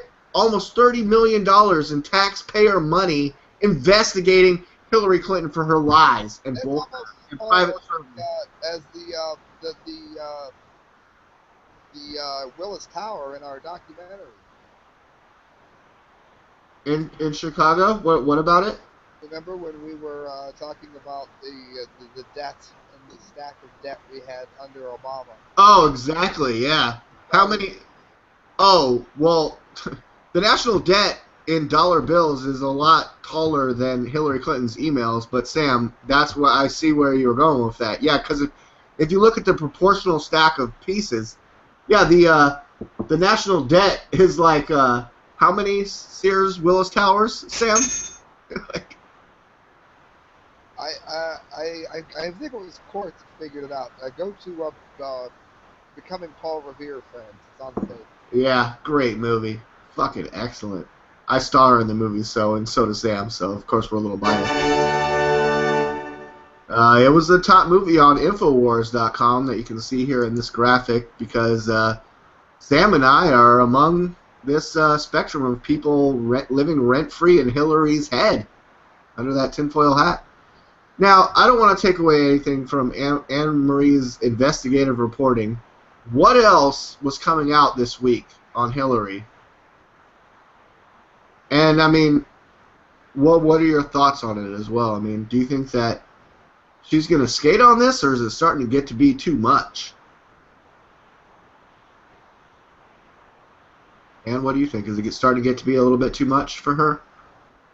What else is there? Well, I don't know what else. I mean, I'd like to know what statements were redacted. I think it's really bad that she probably invited a hacker to, look into her computer, and her computer could have had classified and unclassified emails. So we know here this is like really good evidence that she clicked on this link, and that if she opened herself up to, her computer probably got a virus and infected, and someone probably saw what she had. So, I mean, maybe we will find out more. What about the fact that she couldn't? What about the fact that she couldn't recall or remember over 40 different, things or briefings, or when she received her security training, like a bunch of really why don't you remember this? And then she's like, oh, remember when I had my little slip and fall back in 2012 with the brain clot in my brain and all that other stuff, and I just really don't remember anything from that period of time. Oh, great, you should be the next president. And also, how did you feel about the fact that when there was a C at the beginning of a paragraph, it meant classified, but she thought C was just an alphabetical bullet point, like A, B, C. So she thought C meant the third in a series of bullet points, not when it really meant classified. Where was the A and the B, Hillary? Where was the A and the B? You didn't know that C meant classified? You don't remember when you signed a document when you became Secretary of State that says that you will follow all the rules? You don't remember signing that? Actually, let me ask you. You bumped your head.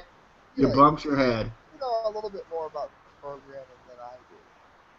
Isn't it possible to create an email that you can't open in a non-secure server? Or an email that you can't open unless you're on a certain server? Is that possible? You would know. Yeah. That's the definition of encryption, isn't it? Why doesn't the government simply do that? Yeah, the government does do that, Sam, but Hillary Clinton decided to do it her own way, and that's the fucking problem. That's the whole problem. She was supposed to be on a .gov encrypted email, and she was on HillaryClinton.com. No, but you're missing what I'm asking. Why is it that she's able to open that email there? Can't you make the email so that it won't open on certain servers, or only open on certain servers? She shouldn't have even been able to open it on a regular server, should she? Because those sending her the emails didn't know her setup. Yeah, but you're right about that. I mean, and she did do a lot of stuff in private rooms and this, that, and the other. Why in the world was it I guarantee if you had a classified email, I don't think if you clicked it, it would open in your Gmail. I think it's encrypted that, isn't it? Yeah, but the problem is that Brian Pagliano and others set up the HillaryClinton.com email server to just take everything. And people didn't know that it was... break the encryption. This isn't adding up for me. Well, they said that... Okay, this is what the FBI report said. The FBI report said that the email was sent to Hillary from the personal email of a state official. This email sent to her, the FBI noted, contains a potentially malicious link. And Hillary Clinton wrote, this is a quote, "Is this really from you? I was worried about opening it." So this email is actually a personal email from the state official to her. with the malicious link, and we think that she most probably clicked on it. That kind of goes to Because- what Sam said, though. Like, she's Mhm. questioning opening stuff because she knows her system is not the most secure, right? Right, and it wasn't like classified. Mm-hmm. So, does that show any intentions, Sam? Or can you talk about any intentions here, Sam? I think the deletion and destruction of over 30,000 emails should have had her in jail last year, but what do you think, Sam? I think that I'm having a hard time explaining exactly what it is I'm saying here. If I don't understand why the government allows anybody to send classified information. If you're allowed to have classified information, then you should have to open it on a specific server given to you by the government.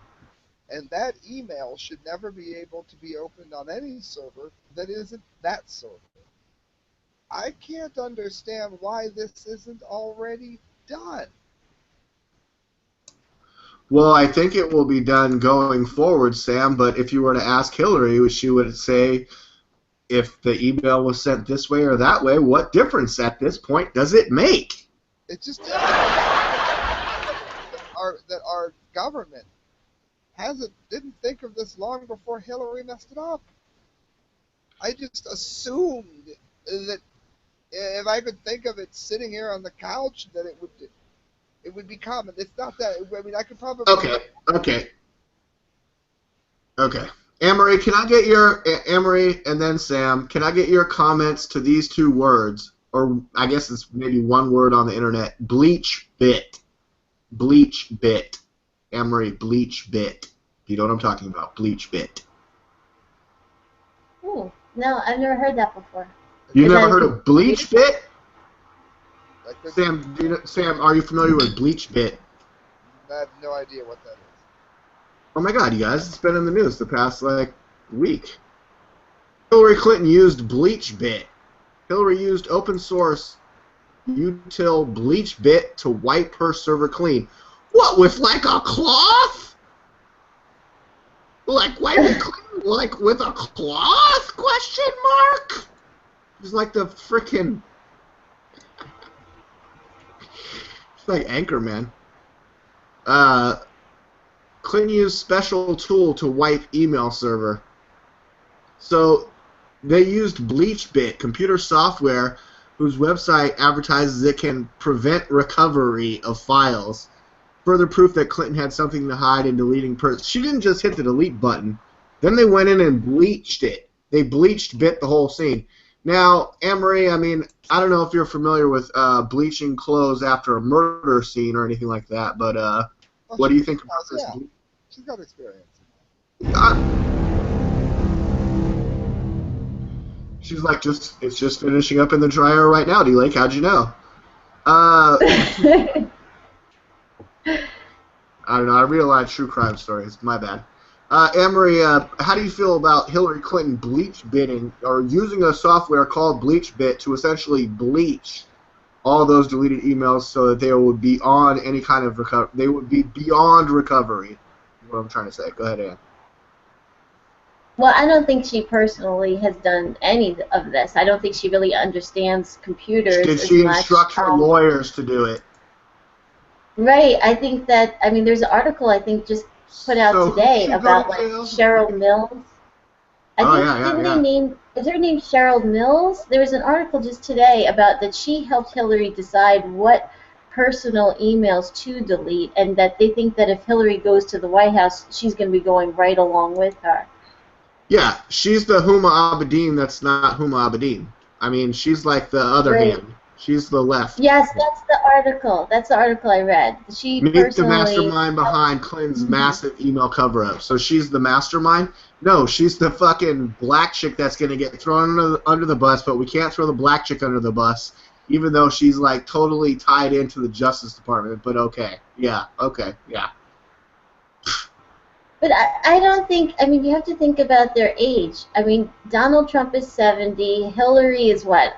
Is she like 70 or almost 70? She's I mean, they really don't 68. understand She's age. 68. If she was president, she would be 69 when because her birthday is coming up. She'd be 69 when she was elected president. If she was, she'd be the second youngest president, just months behind Ronald Reagan, and Donald Trump would be the oldest. But I mean, if you want to look at the energy between two 70-year individuals, roughly, I mean, Clinton looks like she's about to fall down, and Donald Trump looks like he's about to stand up. But they both don't really understand how to use the computer. There was an article a few weeks ago about Donald Trump, about what tweets. The real Donald Trump tweets with an iPhone, they think, in the morning, and like the morning, early afternoon. His staff uses the Android phone, they think, later on in the day, because they are more computer savvy, and they could link. They'll link to pictures, they'll link to, things that Donald Trump is not going to do. So just as long as it's not another Nazi picture or incorrect statistic about blacks. Yeah, but wait, but I again too, I would hope that Donald Trump would be using the equivalent of Dreamweaver. For those of you that don't know, Dreamweaver is an HTML program that lets you pretty much just drag. You want a contact me link here, you drag it there. You want a picture there, you drag it there. You want to resize it, you pull it. You don't really know how to use the image tags. You don't really know how to use the hyperlink tags or any of those. No CSS. You sort of just drag it to where you want it, and the program does all of the work for you. I had always assumed that that's what Trump had done, but it is interesting to think that other people are posting for him. You can tell by the wording he likely is the one saying, because well, I mean, his people and Stephen Miller and his speechwriters are trained to write in his voice. Well, it's just little things like the overuse of the word "great," things like that. You can feel. His campaign is sort of "Make America Great Again." We kind of got to keep using that word. No, I mean he did a great job. Great job. And he always repeats it 2 or 3 times in a row. Can we get a Trump moon delay? Trump moon. But yeah, I Trump incredible. Did I say amazing already? Trump doesn't say awesome. Does he say awesome? He doesn't really say awesome. And Trump, this is something that I've said before, but it's been a long time since I've said this. We can go back and watch a bunch of Trump interviews, rallies, speeches, any kind of broadcast of Trump. Then go watch Barack Obama and Hillary. Donald Trump doesn't or a lot. I mean, every once in a while he might but he rarely ums. When Hillary's interviewed, she's like, something.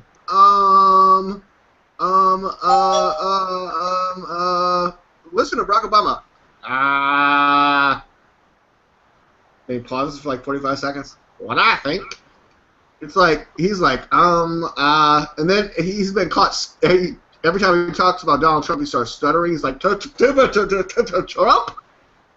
Like, he can't get out a sentence without stumbling through it. Anyways, I think Trump is a much better orator and communicator than Hillary is.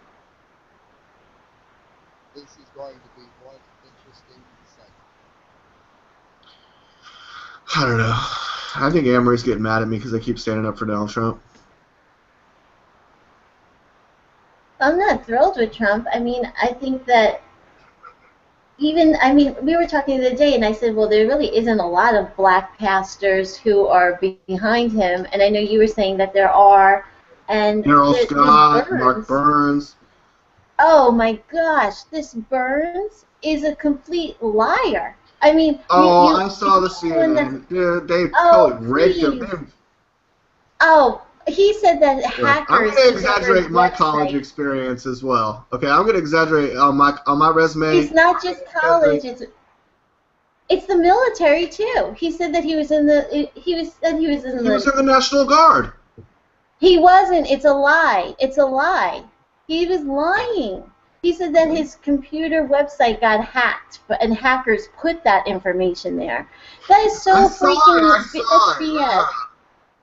Well, he claimed that he did a 6-year stint in the National Guard. The But National he's Guard. such a good speaker. I mean, he's so But he's a good. liar. Because he's a liar. He's a know. good liar. No, I know. And I then saw he that interview, and he got up and walked out too, right? I mean, if people don't know what we're talking about, search Pastor Mark Burns on CNN. It was pretty rough. And I really liked the guy until I saw that.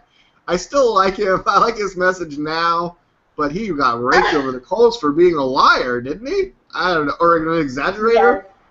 I mean, he yeah, had a good career going. Emory, I just said that I would exaggerate on my resume, but at a certain point, exaggeration goes past the red line into just full-on just making stuff up, right? Which is commonly referred to as lying. Oh, And yes. his stupid website wasn't hacked to include new information about his bio. He was hard. This So is horrible. Isn't that stupid?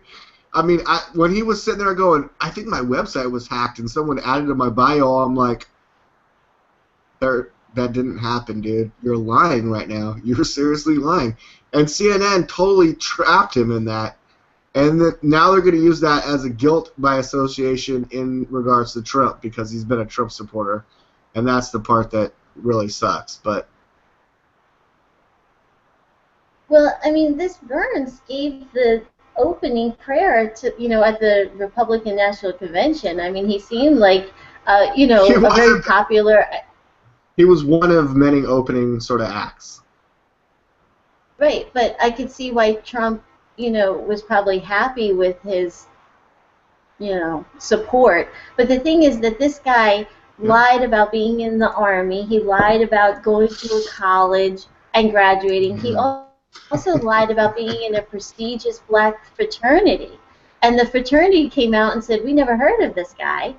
So and then when he said the thing about the hackers, it's just all ridiculous. So I wouldn't put him on the list of people that are. Yeah, did you have any? Did you have any thoughts on Pastor Mark Burns before you saw this CNN interview? Because I did, which just made it more difficult to handle because I was like, this guy is really good. But right here, I mean, in this picture, he's like, whoa, what are you bringing up? My website could have been hacked. He's like, and he really started losing it. And then he got up and walked out. He tried to flip it on him, but I mean, the other gentleman, another black gentleman that was interviewing him for CNN was pretty tight in his questioning, and then of course he got to go on and do a segment after the pastor left, which could frame it any way he wanted, and then I don't want to say he's disgraced now, but it doesn't look good. I mean, I don't think Trump's going to fire him, but I think we're probably going to see a whole lot less of him, Emory. What do you think? This just happened yesterday. Agree. We're going to probably I not see so much of Pastor Mark Burns now. I don't think Pastor Mark Burns wasn't at the black church in Detroit. He didn't show up, but I thought he was reportedly instrumental in making it happen. I don't know if that was true or if he just made that up too. Now, you can't believe anything from this guy. I wouldn't believe anything. I mean, he really has to separate himself then from this Burns because obviously this guy's a liar. That's not good to be a pastor. Is it Pastor Burns' responsibility to sort of right now shy away from the limelight? Because how can he possibly do another interview without all this coming up? I mean, that's pretty It's over, yeah. It's over for him. Mm-hmm. And this Damn it! I agree with you. But go back and watch his Spirey speech at the RNC. It was really good. So is this part of is the mainstream media going to relate this to being part of Donald Trump's con job? Because Donald Trump is conning the American people because Mark Burns made up stories about college and the Army. Is that how we're gonna manipulate this story? Is that how we're gonna spin this? Well, my problem with Donald Trump talking to the people in the black church in Detroit was that he did say, I mean, I like that he said that he wants to have unity. I like that he said he wants to help out economic, help them out of an economic hard times, and but the only problem is he didn't say how he is going to do that. He just said, I'll let you know real soon. He said, I'll let you know real soon. No, he said jobs, education, charter schools, picking your own school. No, bringing jobs back to the country that will get jobs for the people in Detroit, rebuilding and building and rebuilding Detroit up. I think there was a lot of. I think it was very positive. But this is what I wanted to say about Detroit. This is why people were bringing up in the news about what Bill Clinton said with that yogurt guy. And I hope that this video you could hear me, because I really do have a few points. I don't like what Bill Clinton said, and really I don't know what Donald Trump's plan is, but Bill Clinton let the cat out of the bag, and they're already doing this in South Idaho. They're doing this in Twin Falls, South Idaho. There's about 10 factories that they just built there, and it's basically Chobani. There's a McCain potato plant there, and this Chobani guy that Bill Clinton was talking to, who's a billionaire, opened a factory in the South Idaho, and South Idaho, they had this small, it was basically like a small rural town, and they gave a lot of incentives to open factories here. And this is what's going on. Can you hear me okay? I hope you can. But basically what's going on is they're paying, oh good, they're paying people, these immigrants, and they're coming over from Syrian refugees and stuff like that. They're paying them low wages, very low wages, and the people who are living there are living in basically rundown kind of Section 8 homes and crap hole apartments. And what's going on is, Bill Clinton is saying that he wants to do this in Detroit, that he wants people, these refugees, to come here, come to America, specifically go to Detroit, live in these crap hole homes. Now, when Bill Clinton says structurally sound houses, they're crap. They're like crap hole, disgusting houses. And he wants them to fix them up, or even hire them to fix them up. And these are disgusting places to live, and that's terrible. And then what they want to do is do something like this South Idaho. He's talking to the Chobani guy, and the Chobani guy is doing this in South Idaho. This is what he's doing. They're paying these people pennies. It's not a living wage. And I can say that. He's importing slave labor, is what you're trying to say? Exactly. So this is basically what they do. Some of these refugees in South Idaho. So he's importing slave labor, and Bill Clinton is saying, wow, that sounds like a great idea. Exactly. And this is why our jobs are going to China. Our jobs are going to China because these people are making below minimum wage. Now, in our country, usually, like I was saying before, at Walmart, if I work at Walmart and I'm a cashier, and I do work full time, and I come home and I can't provide for my family, for me and my son, and even a spouse, on a full-time job, and I can't make enough money, then if you're I on get food EBT stamps, and SNAP, and you're on some kind of government. And the government isn't supplementing my income; they're supplementing Walmart's. And that's called corporate welfare. That's what that is. So basically, and wasn't real quickly, wasn't Hillary Clinton on the board of directors at Walmart, Sam? Yeah, she was. Oh, okay. Yeah, she's been tied to Walmart for a a while, and that's one of the main reasons I don't shop there. And Okay, well, so this, okay, well, one of the jobs that these refugees, now remember, they have to train these refugees. They're not coming over here on a work visa because they are very skilled. They actually have to train these people. Now, one refugee, that it should be said, according free. to this, they pay them. They pay them. Okay, this is the other thing. The Paid training. corporation, yes. Okay, this is really crazy. It says, according to this article, why hire a refugee? So the answer is money.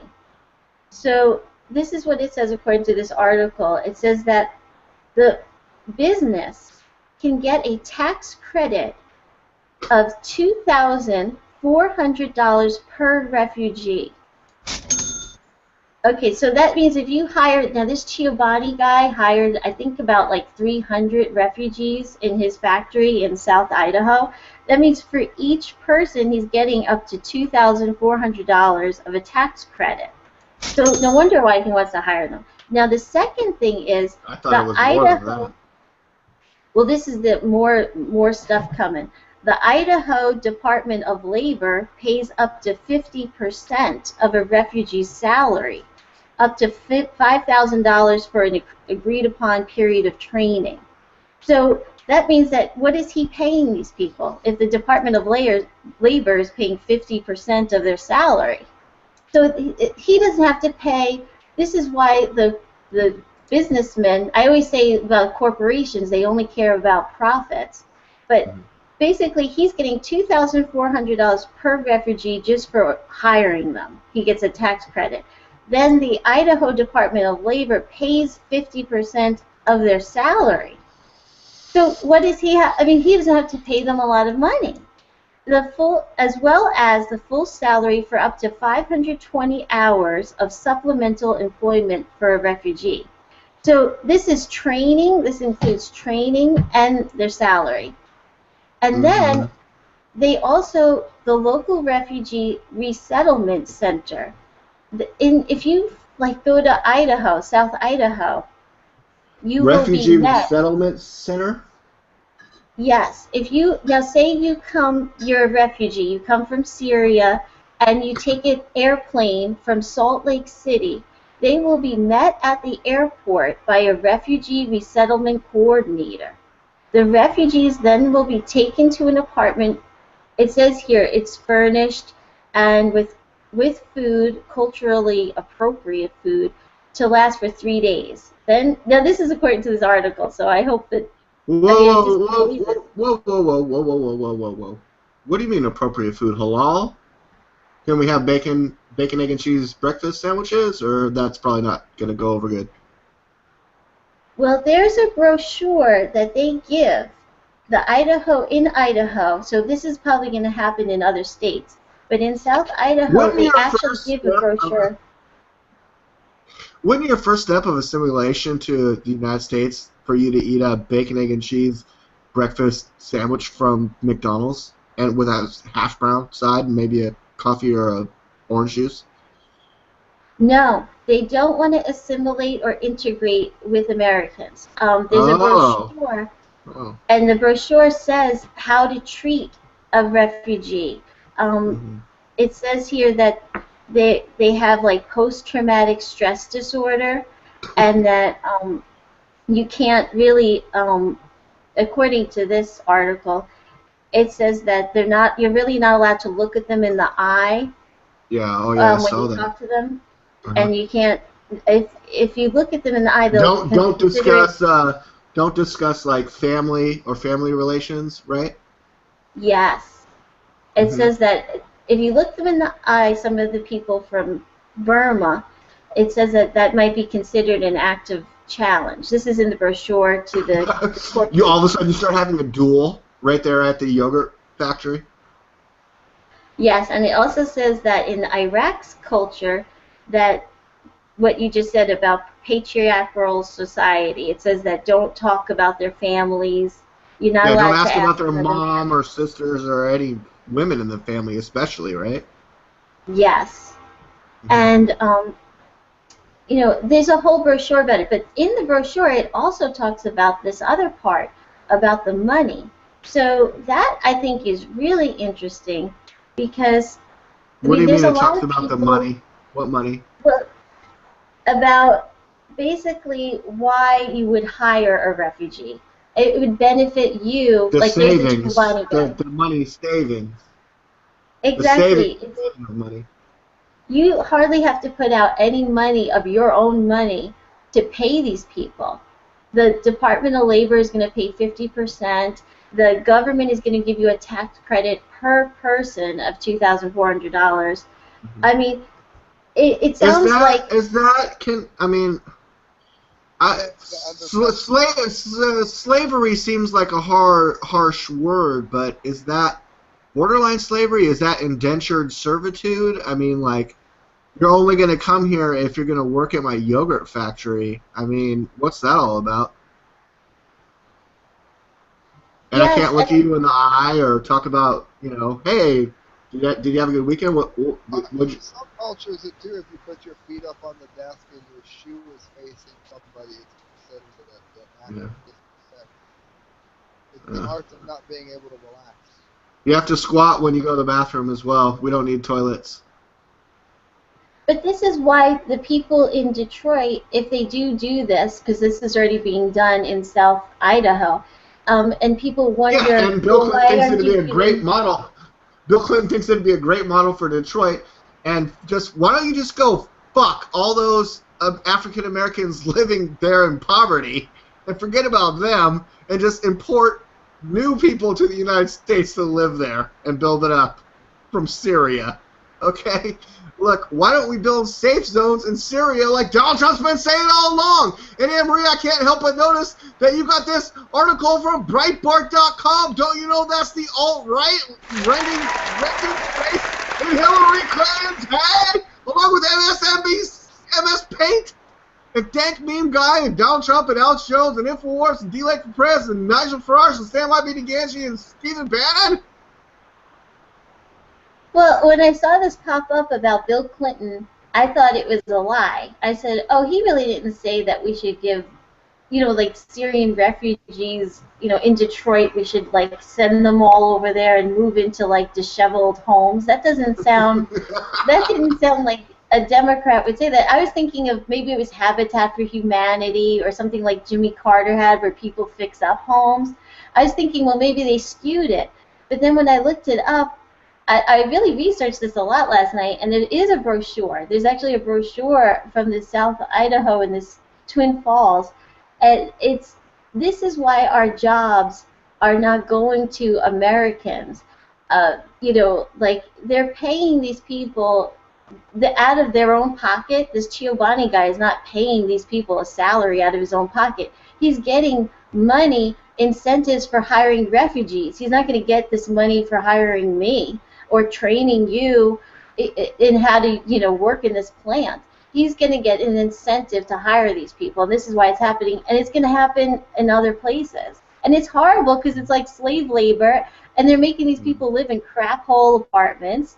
And it's just why export jobs to China when we can import Chinese slave labor to here, right? I mean, exactly. And how do you feel about Donald Trump's America First message? Do you think that African Americans in the Detroit community should be the first ones to get the new jobs? Well, I think what's scary is that the corporations, when you leave it to the corporations and you basically don't regulate the corporations, this is what happens. The corporations are, no matter what, going to try to make a profit. They're giving out less of their money to pay these people. They're getting incentives to do this from the government. And I don't know if how Trump is going to respond to this. I would love to hear his response, because he is a CEO of a corporation who's worried about making profits too. I mean, if this is the new way the country is going, this is horrible for us. This is exactly what you just said. Instead of going over to China, this is how we're going to combat that. We're going to import people to work for slave wage here and live in crap hole apartments and horrible standards of living here. That's not America. Right I mean, next we're to our talking- neighbor, right next to the neighbors that have been living there for 20 years, like the home of the new owner where Ben Carson grew up in Detroit. I mean, like that house has been there for obviously a long time. And I mean, just neighborhoods away, there's dilapidated homes that need repair.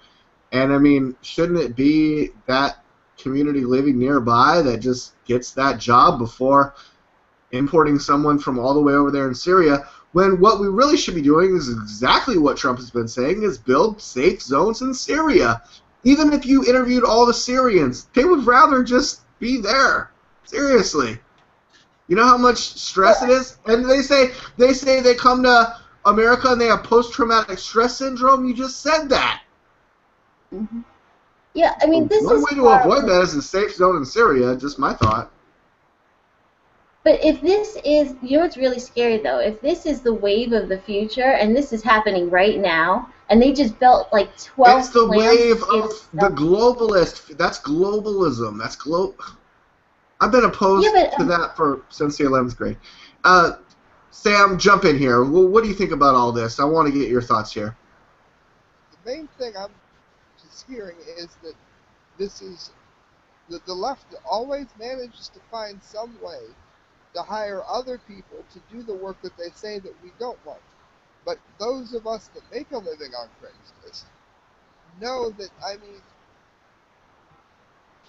some of us are out here writing articles for $8 a piece because of this kind of thing, where the government's gonna pay you. So Yeah, much but Sam, would you pick Sam? Are you going to pick the grapes and change the bed sheets? Are you going to do that? Would you do that? My dad was an orderly. I make a horrible bed, but I'd give it a try. I'd absolutely. Well, I'm in Ohio, but I'd absolutely pick grapes. I'd probably eat a handful every now and then as well. I think they make like $15 an hour to pick grapes. That's not bad. Trump Winery. I don't know too many people who do it. Have you guys seen Trump's Winery?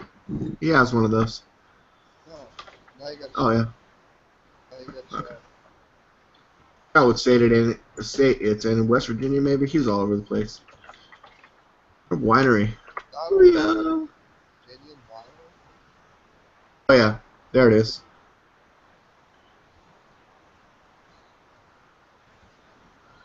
TripAdvisor. Go ahead, Sam. It looks like an Amish restaurant. Yeah. This winery looks like an Amish restaurant.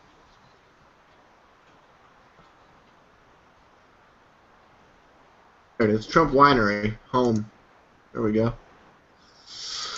Wow. What do you guys think about this? Oh my god. Yeah.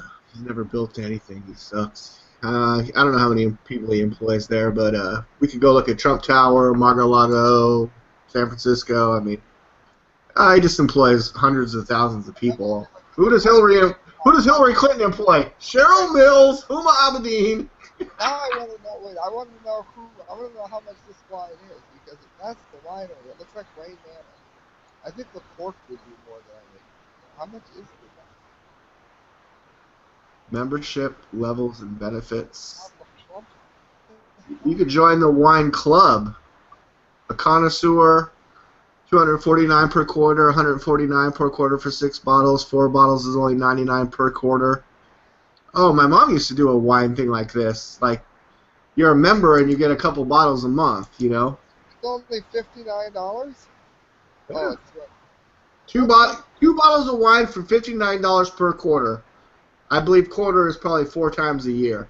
So you get 8 bottles in a year for $59 per quarter. So times 4. 60 times 4. $249. $240. Yeah, $240. Something like that. That's not so bad. I don't know. I'm not gonna do it. Anne Marie wants to get to 12 bottles per quarter because she's a big, heavy wine drinker. Anne Marie wants to buy us. She wants to buy out the whole Trump winery, is what she wants to do. And we're putting words in your mouth. How do you feel about the Trump winery, and how do you feel about it? Trump I think that he's got his people make pretty damn good websites. It looks pretty good to me. Website does. I mean, I heard him say early on in his campaign, he's like, Hillary Clinton and Jeb Bush and these websites. He's like, I buy websites for like 10 cents. The Obamacare website costs like $2 billion. He's like, how does a website cost billions of dollars? I buy websites for 10 cents a day. Did you guys see early on in the campaign? Because, and when I was part of the .com boom, you know how to buy domain names. If you went to jebbush.com, the link URL forwarded to Donald Trump's website. Serious. I love that. If you go to Jeb, look, let's see if it still does that. www.jebbush.com. Jebbush.com. Searching. Oh, now it's just unavailable. Now it's just like, you know, one of those empty lots on. It's one of those empty. Yeah, it's one of those empty lots on the internet that's just like, oh, you can do whatever you want with it. But there's Donald Trump, like just a couple links down. No, it used to go to Trump's webpage. Trump has a good webpage, I think. Let's look at Donald Trump's webpage, and then just to be fair, we'll go to look at Hillary Clinton's webpage. Look at Richard Duncan's now. Okay, there's Donald Trump's webpage. Trump, Pence. There he is. Picture him with Pence. Contribute positions. It's been updated. You can contribute. Now let's go look at HillaryClinton.com. Hillary. I hope it URL forwards to DonaldTrump.com. HillaryClinton.com. Oh, there it is. Hospital is this way, Sam. The divisive language we're hearing from Donald Trump is wrong and dangerous. Click here to agree. Don't do it. Amory, should I click that? The divisive language. No, Sam, forget it. You're out. Amory, should I click? This is like a choose your own adventure. The divisive language we're hearing from Donald Trump is wrong and dangerous. Hey, now, Amory, do you agree? Do you think I agree? Should I click I agree? Wait, to see what happens. Click agree just to see what happens? Okay, that's kind of what I was thinking. Stand with Hillary against Donald Trump and send money right now. Oh, no. Stand with Hillary against Donald Trump's divisive rhetoric with my email address and my zip code and then a link, count me in button. Oh, I don't know if I could be counted among those people. Amory, I'm sorry, that's as far as I can go with that. Well, let's look at her website, about, act, issue, shop, more. Oh, in Espanol. She has an Espanol link. Wait, does Donald Trump have an Espanol link? Sam, I'm scrolling down the page. Let me see down here. Nothing. Sam, Hillary has an in Espanol link, and Donald Trump does not. I just switched over to Hillary Clinton in Spanish. Everything now is in Spanish. Trump dice que será el mejor presidente para crear empleos que Dios. Oh my God, Donald Trump employs millions of people. I'm not very good at translating. Do you guys think that Donald Trump should enable his website to be entirely in Spanish? Amory, what do you think? Well, there's no national language in our country, so we You speak everything. You don't think the national language is English? There is no national language in our country. We don't have an official language. We don't, but What do you mean people have been trying to get that. People have been trying to get that, though. They want that. I mean, I live in San Diego. I live in San Diego, where everything is bilingual, Spanish and English. So, I mean, I can't really say anything about it. I've grown up that, you know, I go to Burger King and like half the menu is in Espanol. I mean, what do you want me to do about it? I took Spanish in school. I can speak some of it. I used to live on the border. I learned a lot more from just going down to Mexico. I didn't learn on TV. I hear a lot of immigrants learn English from TV. Have you heard that before, guys? Yes. And you know, I know what you're talking about because in San Antonio, like when you go to this, like the store, like Target, half of the store, like the signs are in Spanish, and the other half, you know, is in English. And I took Spanish too, like you know, in high school. And it's you get paid more if you get like a job. You know, if you know Spanish, you'll get paid sometimes at some jobs a few dollars more.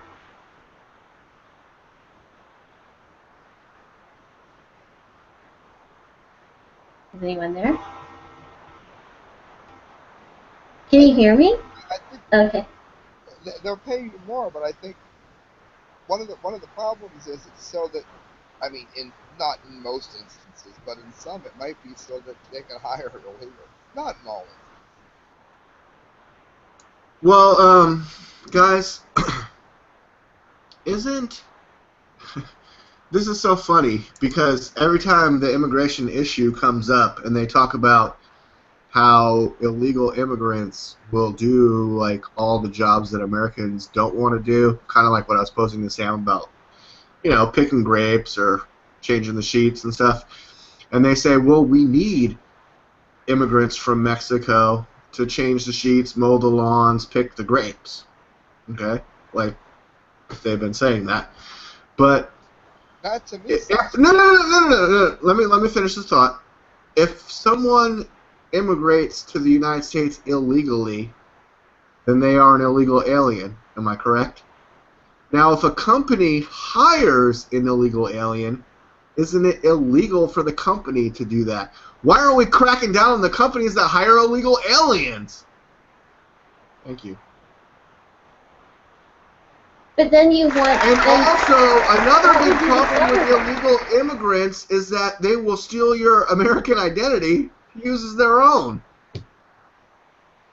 There was just a link the other day about millions of Social Security numbers being stolen through identity theft by illegal immigrants. Look, I want my Social Security not to be stolen by a Mexican person or anyone else illegally by an illegal immigrant. Excuse me, I didn't mean to say Mexican person. Pardon my nomenclature. I live in San Diego. Thank you. But the corporations rule. In our country, the corporations rule. That's why you want the government to step in, the federal government, and you know, if you want these things, that would have to be the government. The corporations rule. Look what's going on with this Giovanni guy. Look what's going on, and there's 10 other plants in South Idaho. They're importing workers to work there, and they're getting incentives from the government. I mean, there has to be. This seems like the new thing now. So I mean, the corporations have trade deals. Like we were talking about the soybeans, and we were talking about we export soybeans. Our farmers export I them remember to the China. soybean episode. Yeah, well, the thing is that that's the corporations doing private trade deals with these companies, and they're getting money back. It's not that we're not trading for car parts for our soybeans. The farmers are doing a trade deal. Donald Trump is doing a trade deal for with China. They're making products over there. It's importing, exporting. It's trade deals that these corporations are doing these deals. And when Trump says that he has expertise in that, that's what his expertise is. He deals with these people at a corporate level. He deals with the people in China, he said. And he does. This is private trade deals. I mean, then you're going to have the if that's considered the continuing status quo, who's most likely to keep that alive, Hillary Clinton or Donald Trump, who knows the ins and outs of it and says he wants to break it up? Or at least make America come first and we benefit the most, or at least substantially, from those trade deals. And when it comes to trade deals, the one thing that I think that he said that I like the most is, forget TPP with all these like hundreds or like multiple tens of nations. Like, every trade deal should be a one-on-one. I think that's really a good idea. But I mean, if we have any trade deal with Japan, it should be U.S. and Japan trade deal only. I know there's Thailand and Malaysia and these other places, but Those are other places. So we should have a one trade deal with Vietnam, one trade deal with Thailand, one trade deal with Malaysia, one trade deal with China, one trade deal with Russia, one trade deal with Mexico, one trade deal with Canada, not tied into NAFTA, one trade deal with your granny's panties and grandma's Well, iced tea. these, these things are really like guidelines. I mean, when you talk about trade deals, these corporations, that's why I'm against corporations, they are ruling. And they do this But I think that one-on-one Trump wants with, to break. I think that Trump wants to break up the corporate monopolies that you're talking about, whereas Hillary Clinton wants to just keep perpetuating it down a road that's even worse for us, similar to what you're talking about. he's doing it now. I mean, Trump is doing trade deals. He even said, I'm an The ties expert with at China. talking with He's China. using the laws of the trade deals to his advantage. Well, these are private. These corporations are doing this themselves. They're making these trade deals. I mean, what do you want? Do you want the government, the big government, to get a little bit bigger and take control over this and tell corporations how to run their corporation, or do you want to let the corporations do what they're doing now and they're ruling and they are making trade deals? I mean, that's what's going on right now. And I hear both things sometimes from you. Sometimes you say you don't want a bigger government, you don't want the federal government to regulate. And the thing is then the corporations are ruling, which they're doing now. They're making these trade deals. I mean, you can't have both. I mean, I think. Well, I want to separate the government from the corporations, and I believe in a smaller but stronger following the law and business law government, which ties into our trade deals. And I think that our trade deals need to be actually smaller, which is one-on-one, which is what I was just saying, right? I think you might be a little bit confused about it because you either have maybe I am, but set me straight. Go ahead. Well, it's just that a lot of people I hear, especially Republicans, say they don't want a bigger federal government. They don't want government regulations. They don't want the government to tell them how to run their business. And well, not exactly. Just Cutting regulations is going to increase business. I think I mostly agree with that. Okay, well then increasing business, then you have less government intervention, and you let the corporation do what they're doing now, and that is what they're doing. They are making these trade deals. Trump is making his scarves in China. He could, if he wants to tomorrow, he could make them in Mexico instead. I mean, you have to have either one or the other. I mean, what do you believe in? Bigger government, more regulations, or the corporations ruling? There is a medium ground between the two, and I think that's why we like Trump. There are regulations that you are going to apply to trade deals outside the country that you would not apply to trade deals within the country. And I think that is the medium ground between the two. I think that's why we like Trump, is it is the medium ground between the two schools of thought. I think that Trump is, obviously he's a CEO of a corporation. I think he's looking to make the most profit, not only for himself, but, even his shareholders.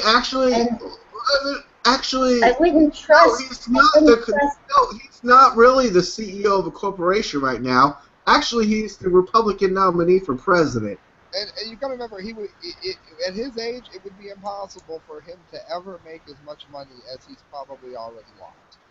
Which is something that brings up all the time. Like,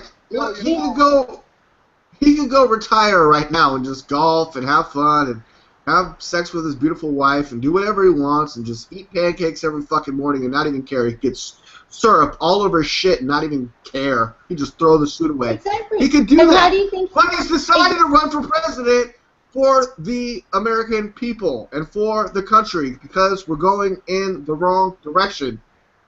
And why do you think that he has that much money? It's because he's made profits. And why do you think this Ciobani guy, the head of Ciobani, is a billionaire? It's because they made profits. Well, Donald Trump is a world-class businessman who has built all over the world who has probably some of the best assets in the world when it comes to his golf courses, buildings, apartments, homesteads where people live. It took a lot of people to build those places, mostly And that's Americans. less. And that's because we have less government intervention. We let the corporations make these decisions. It's free So Donald enterprise, Trump and he got to makes where profit. so Donald Trump got to where he's at because of why? Capitalism?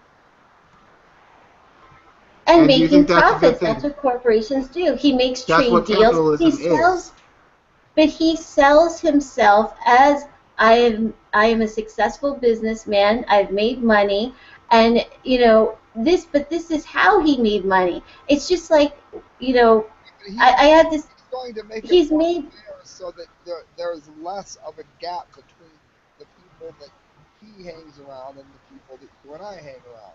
The two will never be the same, but he will lessen that gap because he knows And you also No, because yeah. it's less fair. No, It's less fair. you realize that the Hillary Clinton camp gave up on trying to attack Donald Trump's business record when they realized it wasn't working.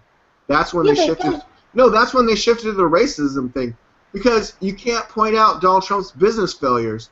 Because when he has 500 entities and 4 of them had bankruptcies, not in his name but in the company's name, in stupid ass Atlantic City where everyone went bankrupt, even Caesars. You can't blame Donald Trump for getting out early. It seems like the smart play. So that didn't work.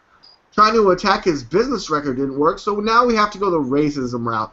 Look, Hillary's down to her last card, and we're not even we're less than a month away.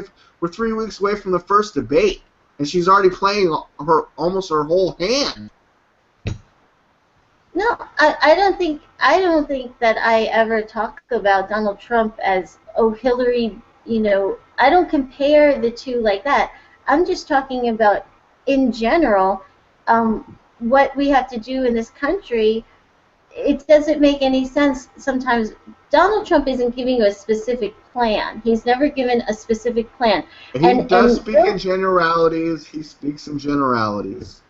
I will but give he you was that.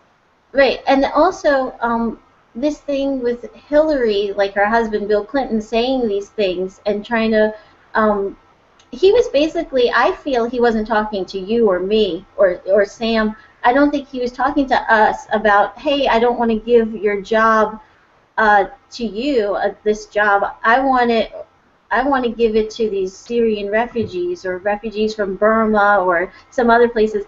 I mean, he was talking to heads of corporations. Like, look what this Giovanni guy did. He's a billionaire. He's making even more money.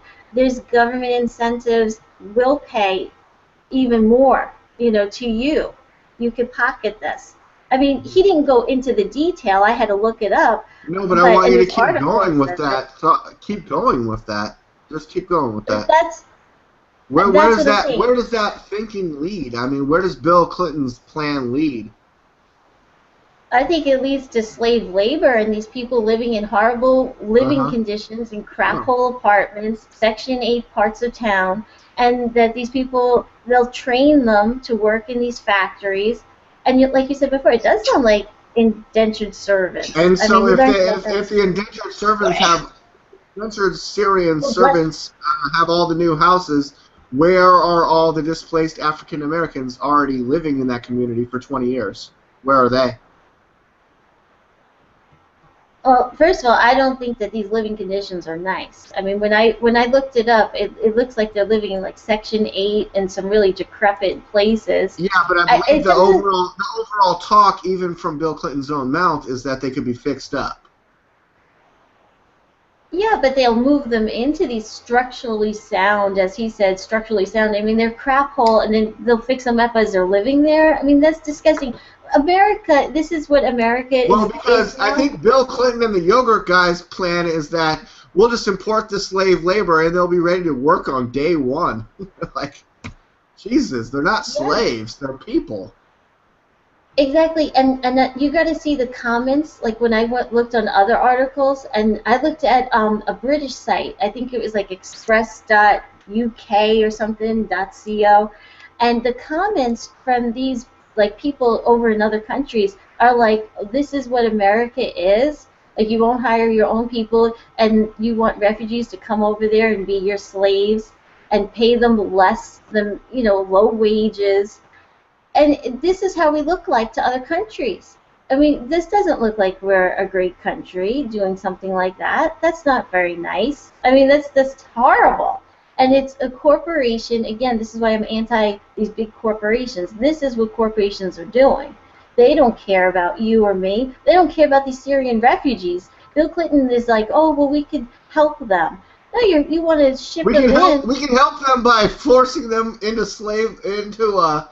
this total slave labor the day they get here. Hey, welcome to America. Start rebuilding this house. You can just live in this funky-ass, dilapidated piece of shit until you get it fixed up.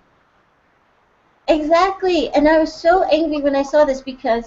My brother did that. He actually has a decent house for me slowly. Your brother already lived here in America, Sam. He wasn't... What? Wait, you're saying Syrians don't know how to build houses? Well... I didn't say that. No, I didn't say. I'm sure they know how to build houses, but I think they should build houses in Syria, where they're from, and we should have safe zones there. That I agree with in 100 in every way. Completely. I mean, when Trump came out with the Syrian safe zones last year, and I said, boom, that's what I've been saying. Brilliant idea. That's the way we should have been doing it all along. Hillary and Obama wanted to just keep bringing them into the country. Then Bill Clinton, the soon-to-be possibly first lady or first gentleman, is going to say, what a great idea. Dude, why don't you just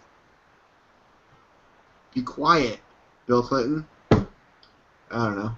I said last year that Bill Clinton would die right before the elections, and I hate to say it, but I think I kind of still stand by it. I think right before November, Bill Clinton might pass away for Hillary Clinton to get the sympathy vote, and it's a wild theory, but I think I said it last year, and I think I maybe stand by it just in predictive thought, no malicious intention. I'm not going to be the one to do anything. Would that mean that Mrs. Anthony Weiner then would be the first lesbian lady? No, they will probably designate that to Chelsea. But Huma will always be right there. There's precedence for Chelsea to be the one. Even in a Trump administration, there's precedence that Ivanka might act more in the role of the First Lady than actually Melania will. But we'll have to wait and see. You know, there was an article that, you know how we love, like I love conspiracy theories. It seems like they're becoming more mainstream because... This article... Conspiracy theories are becoming mainstream. Anne-Marie just said it on the Media Speaks. Can you believe it, Sam? Agreed. Shit, we're starting to sound really alt-right here, and you're quoting Breitbart articles and stuff, but go ahead. Well, this one is from the U.S. News and World Report. So that's actually a real, I couldn't believe when this popped up. Okay, it says candidate's death could delay or eliminate the presidential election. Oh, and it talks about that this. Was a super and this is like a major... And it was super long, too. But go ahead with the go ahead with that. It just, well, I mean, we all know there's nothing in the Constitution that talks about what to do. You know, it doesn't require an election, and they break it down into, it's a very long article, but I just couldn't believe that this is that mainstream, that, people were saying just that the morbid consideration is out there, right? Yeah, that like Hillary's health and Donald is older, and what if something happens to one of them? I mean, they could even get sick and just not be, what would they do even if one got sick, not died? Fair though, I mean, we have to realize that this whole debate is driving me crazy on both sides for a number of reasons. That's why there's Abel. That's why Cain. I call him Abel so much I do it now with him. That's why we have Cain, and that's why we have Pence, in case that happens. And, right, okay, yeah. I was going to point out, too, like, the American people's perception, like, the first thing that we think of is that if anything happens to the president, the vice president would take their place. But Sam, the article that Anne-Marie brought up is talking about before we even have the election, if something bad were to happen to either candidate, and then what would happen in terms of who would be the next president. Anne-Marie, go ahead. Right, there would be a delay, and then they could possibly pick another, presumptive nominee. I mean, and then like Obama might have to extend his presidency until like they could hold an election. And each party has different rules too, right?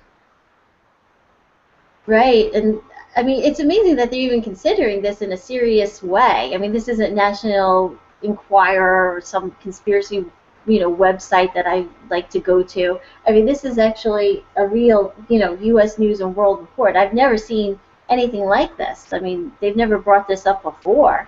I've never seen this in the news before. What if okay, but considering the circumstances and the ages and other factors in this year's election, I mean, yes, it's morbid, and like, should we be talking about it? But people are talking about it, right? This report is talking about it. If that were to happen. It's interesting. It's going on right now. Do you remember when I was little?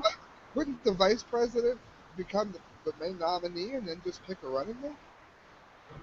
No, they would delay the election and let them nominate another presumptive nominee. So it wouldn't be like Pence. They could actually choose the delegates. The delegates. She's right, Sam. She's right. But right now, this is going on a little bit. I mean, when I was little, I loved Little House on the Prairie with Melissa Gilbert. Okay, waiting to hear how that ties into everything, but okay. No, you did not say that. No. Oh my God. My grandma wanted to die. So exactly how does Little House on the Prairie tie into this, Anne-Marie? Go ahead. Well, Melissa Gilbert from Little House on the Prairie is an adult now, and she was running as a Republican candidate in her state. I think it was Michigan. And she just dropped out, and she was doing really well. So now she was sick, and she went to the hospital, and she said, I can't continue running for either congressman or senator. So now they're suing her. Like the Republican Party, I think over there, is trying to sue her to force her to run, which is really crazy. But she said, I can't do it. I'm sick. So, I mean, in a way, this is popping up right now about what if a candidate needs to step down. I mean, she was very popular over there, and they thought they were going to win with her on the ticket. So now she said, I'm too sick to do it. And they're, not letting her. That's really unusual, too. This is, an unprecedented thing. You can't really sue somebody to say and force them to continue to run. But anyway, I just thought that was interesting because, say, Hillary does get sick. Or even Donald Trump. I mean, he could get something could happen. I mean, right now this is happening with Melissa Gilbert. Her name is Melissa Gilbert. So she was running and got sick. Crazy. I mean, to go back to that death article though, what were the primary options that they had when it came to how they would, what would the Democratic Party do and what would the Republicans do? It sounded like they would both try to get, because I skimmed that article, I read a lot of it, but like you said, it was really long, but right.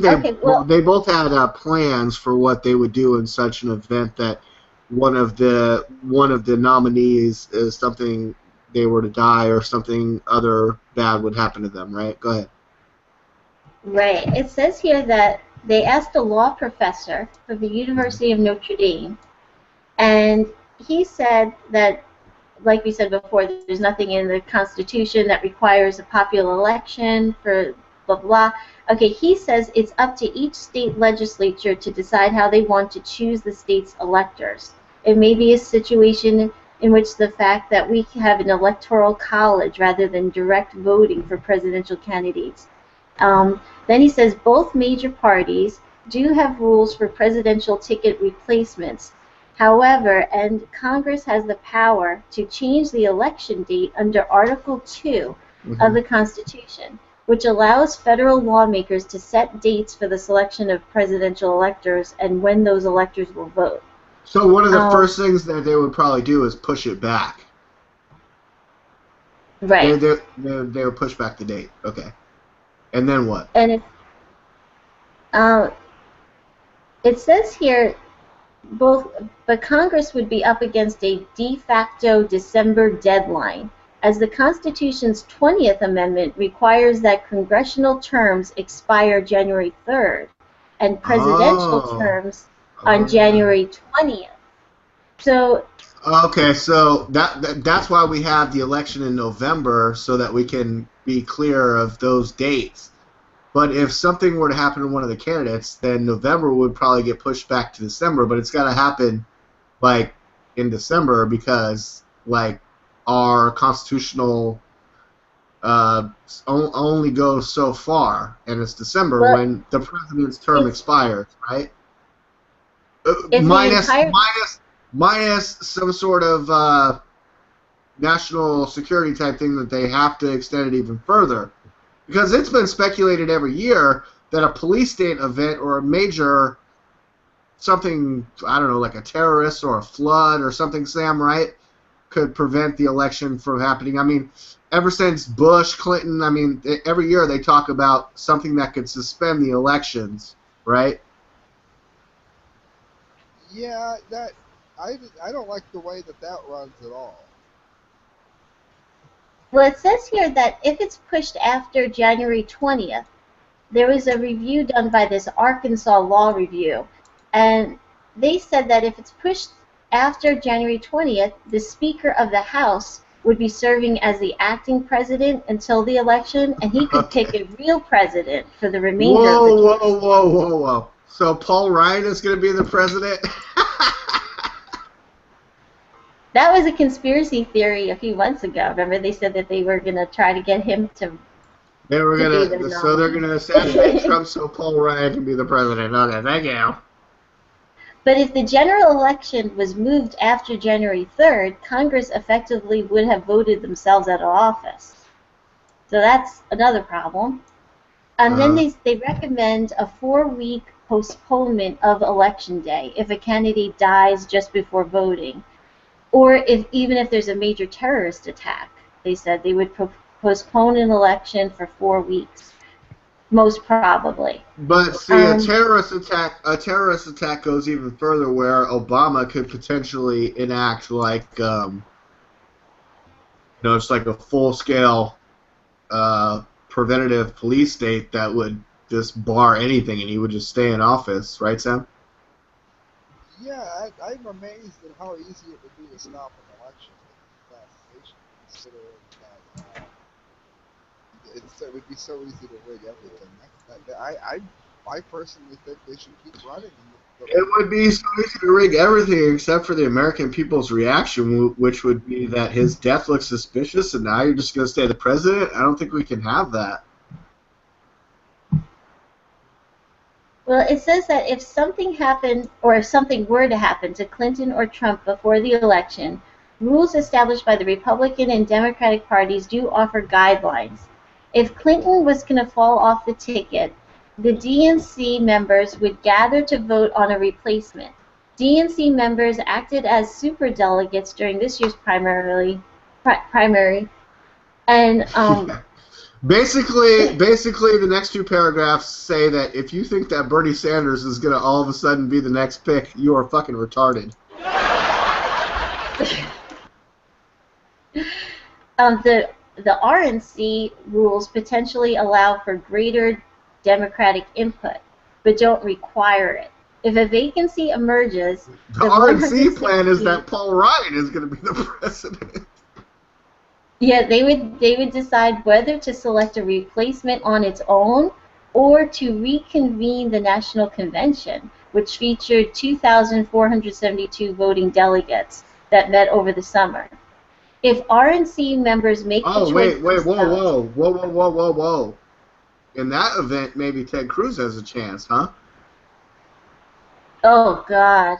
That'd be awful. If they reconvene the convention and Trump is dead... then the correct view starts talking about benefits. It's either Mitt Romney or Ted Cruz. Mitt Romney gets in it. He decides to run. Richard No, but 12. if Trump died and they reconvened the Republican National Convention, is it Ted Cruz or Paul Ryan? Reince Priebus for president. Oh, Who? reconvening the RNC. What if Mark Burns was elected, Anne-Marie? No. Pastor Mark Burns. who's Mark Emery, go ahead. No, dude, this is seriously a lengthy article. Emery, what else do you have? Oh, it says here that RNC rules allow for state delegations to split their vote and for members to vote by proxy. You know, What does that mean, Sam? I don't. by leading through someone else. By proxy, right? Yeah, okay. So, Emery, continue. Oh, you know, it says that if the RNC members make the choice themselves, the 3 members representing each state, territory, and the nation's capital, a committee man, committee woman, and the local party chairman would jointly have, quote, the same. They would have the same number of votes as said state was entitled to cast at the National Convention. Oh, okay. Wow. Let's just hope for the event that death of either major candidate Trump or Clinton doesn't happen, because as you can hear from Anne-Marie's reporting, that in the event that either of one or the other of those happening, or both, oh my God, it could get really insane for America.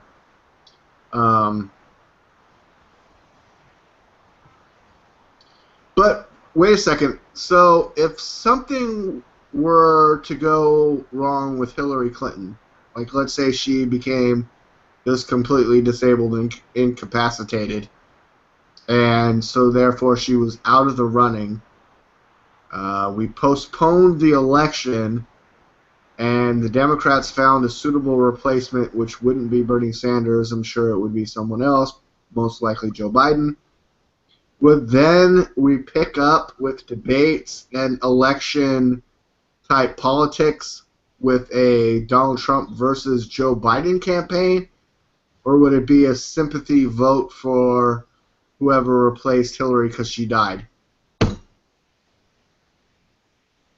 But the main question is, would we just, if one candidate died, would we pick up an election where it was the surviving candidate versus whoever the other party replaced their candidate with? Emery? It's all getting pretty intense for her. She had to go to the bathroom. She left us. Sam, what do you think? If something bad happened to one candidate, would it then be the surviving candidate versus the replacement for the I mean, other candidate? I'm not understanding. I never imagined they would do all of that over an assassination. That seems like Well, basically, Emery jumped off to an article that I read earlier this week as well, and it's a really long article, but it's basically a Marvel what if one of the candidates died, and it prescribes what would happen in the event of one of either of the presidential nominees dying or being killed, or however that they were no longer in the race. I'm sure there's backup plans for if one of them dropped out. I don't think either one of them is going to drop out, but I'm sure there's backup plans for that. Sam, if you could just go ahead here for a second, and while we try to get Anne-Marie back in here, go ahead. The way that this is set up, where you have for some reason all these hurdles to go through. Now I understand waiting a month. I don't have so much of a problem with that per se, but I just assumed that both Kane and Pence would have talks about who it is that they would run with and who would have lead ticket in the event that it went badly. Obviously, Cruz, Huckabee. There's some names you'd automatically hear Newt come up, better or for worse. Romney, terrible choices there. On the Clinton side, Bernie, that kind of thing. With Hmm. with this complete lack of preparation, and it almost like the whole country goes into stop, pause, what do we do mode. It almost seems like an unplanned.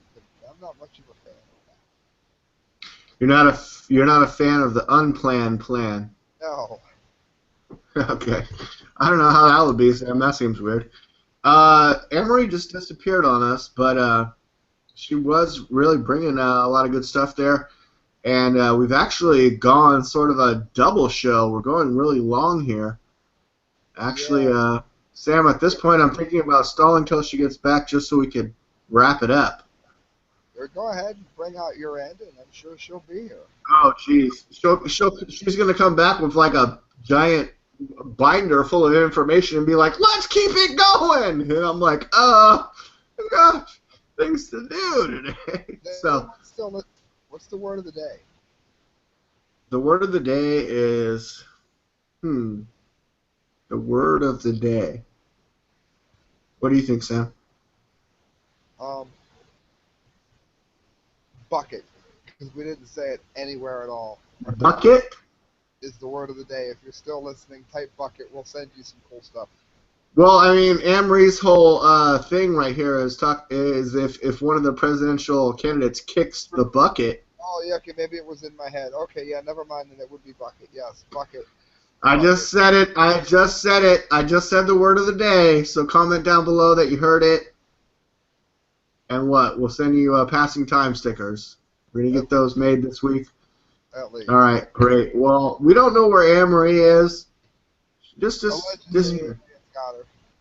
she's like Hillary Clinton. She needs an extra 10 minutes to go to the bathroom.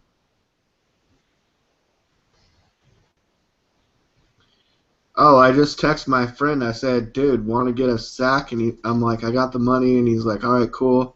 Sweet. Sam, looks like I might have a drug deal going down here later on this afternoon to get some marijuana. I mean, I don't know how you feel about that. Oh, yeah, I wouldn't know anything about it at all. Not a thing. You're listening to the Media Speaks, friends. Hit subscribe, hit share, let people know we're out here doing the show. Also, remember, you can get a hold of me at thecorrectviews@hotmail.com, as well as Sam DeGangi on Twitter, youtube.com/thecorrectviews. D-Lake, where can they find you? Well, of course, you can find me on YouTube and just look for the Captain America shield.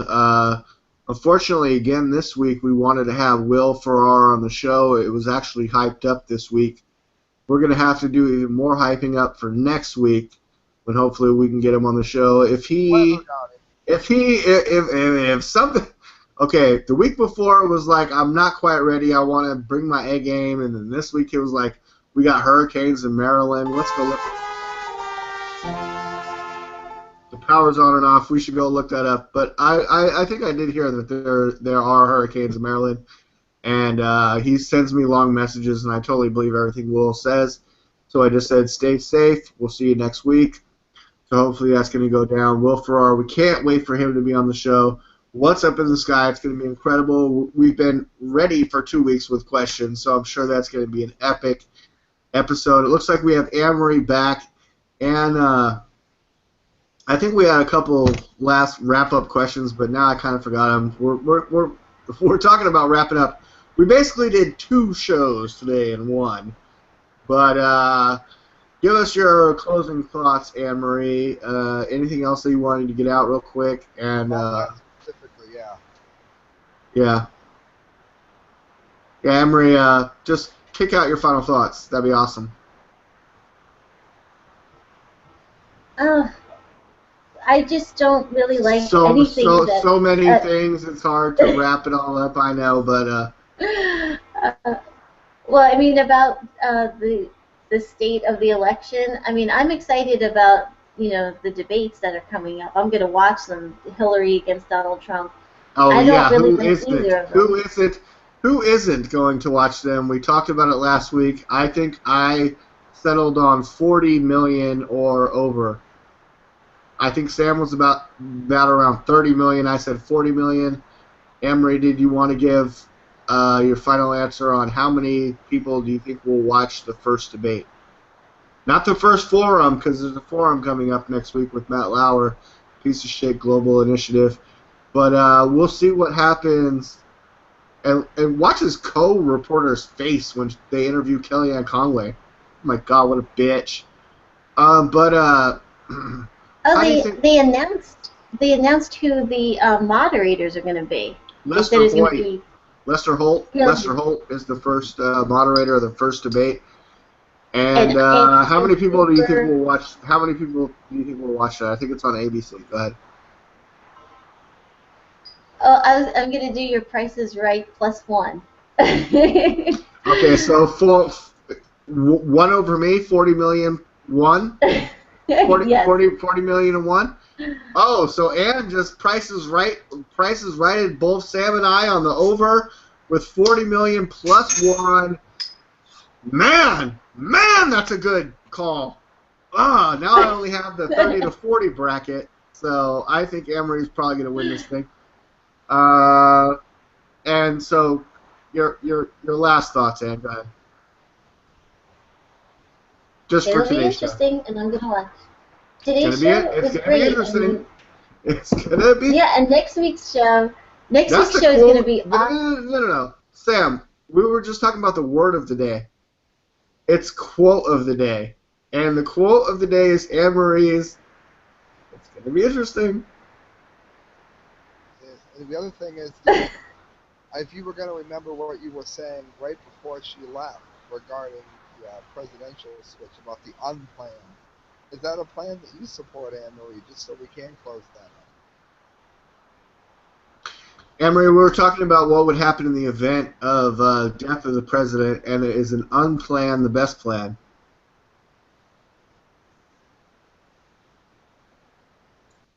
Is unplanned plan? I don't know. Sam, if you could define it for her so she could answer definitively. Yeah, I said this almost looks like an unplanned. Well, then we could do this and do this and do this. It should be, God forbid something would happen, Kane or Pence to decide who their running mates are. And then it should go on from there. I can see waiting a month, that's not a big deal. But it should go on from there. It should be a lot simpler than this, I think. And I think that's what D-Lake was going to say, but I'm not sure. Or maybe not exactly, but Anne Marie, I mean, the plans for what would happen in the event of one of the major presidential nominee candidates dying or being incapacitated, I mean, do you think that the backup plans are good? Is maybe a better way to say it? Ask it?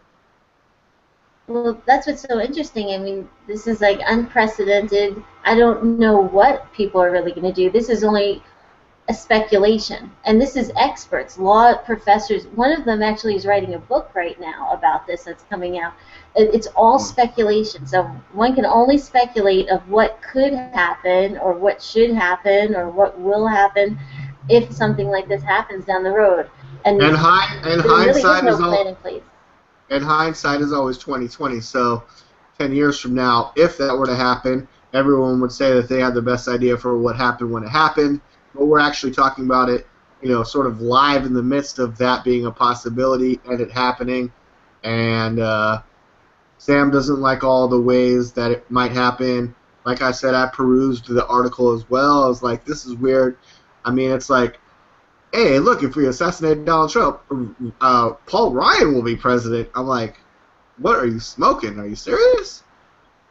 But, and if Hillary Clinton was assassinated, then just like, I don't know, they give it to Bill Clinton? I don't know what happens. But like I said, we don't want anything bad to happen to either candidate. No, that's not what I said. I said Joe Biden would be the president. Oh, much better. After Obama, if anything happens to Hillary,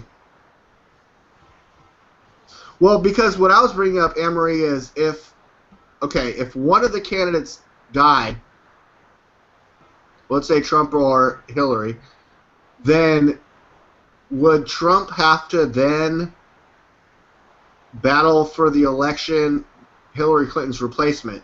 So would it be Joe Biden versus Donald Trump in the event of Hillary, something bad happening to her? Or Bernie Sanders? That's never going to happen, but, I mean, what do you think? Well, what if something happens to Trump? Would the other candidate then have to battle the replacement for the election, is my question.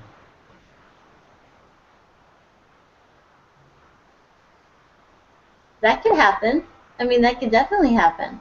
But So yeah, I like how if- you like, gave the let's example of let's Trump. just say Trump did pass away, but that doesn't mean that Paul Ryan's the president. It means Paul Ryan might have to challenge Hillary Clinton for the presidency, right? Right, and according to the article, he could even, I mean, they actually talked about that. They said that he could even be the president just for a little while, and then, they have to do this whole process. Dude, if America ever has, like, a temporary president, well, I guess maybe we sort of had after, like, JFK and stuff, but, like, dude, it's just not America. We're not, like, I don't know, that's just, temporary presidents just feel like some weird third world stuff that we're not a part of, right? Yeah, I mean, why do we have a VP if we're going to have make it sound good? I know, Sam, you keep saying VP, VP, VP, but if neither candidate is elected president, then neither are their vice presidents. No, but Is the vice president yet? He should keep running. He just needs to pick a running mate. It shouldn't be that hard. Yeah, but the president-elect or the nominee, their nominee isn't the vice president yet, so it's not Kane versus Pence yet in any way. But it should be in the event that something will happen. Clearly. Okay. Well, okay. So if something were to happen to Donald Trump, it should be Mike Pence versus Hillary Clinton. Yes, depending on who he runs with and which order they decide to run. If he was to get with Newt, maybe you'd put Newt in the front. That would be up to the party, and up to probably Pence. Well, then Pence would have to pick a VP, though, right? Or Pence would either that or concede the VP. I guess it would probably be up to him.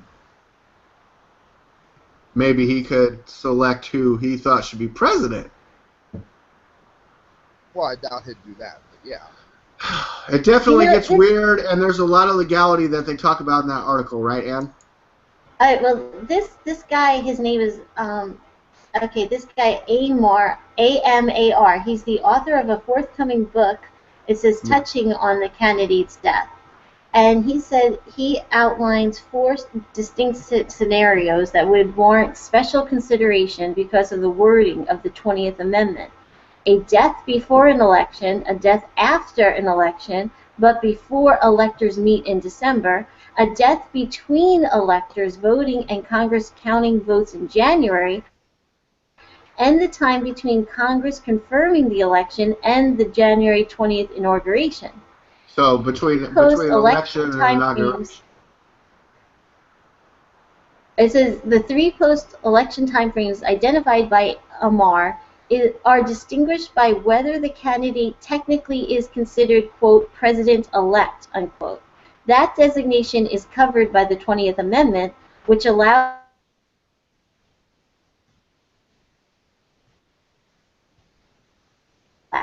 That's what Sam was saying. Oh, crap. There you go again. No, hold on, Anne-Marie. You just went again. You're like, according to the 20th Amendment? And then you totally went blank. Okay, this is what Sam was saying. That designation is covered by the 20th Amendment, which allows, in case of a president-elect's death, that he or she be replaced by the vice president-elect. But that's after the election, right? That's what you're saying. The amendment terms only cover part of January. But I think that that's the whole, like, what Sam and I were discussing is, like, we're talking about before or after the election, right?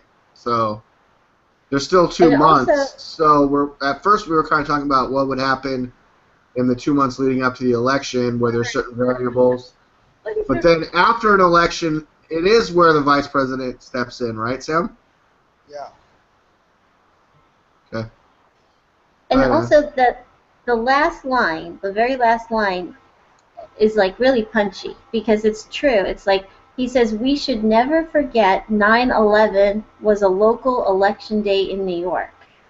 So that's like what they were talking about earlier in the article, that forget about even just a death. If we have a major terrorist attack around that time, that would Was there so? delay. I mean, elections were suspended on September 11th. When did they pick back up?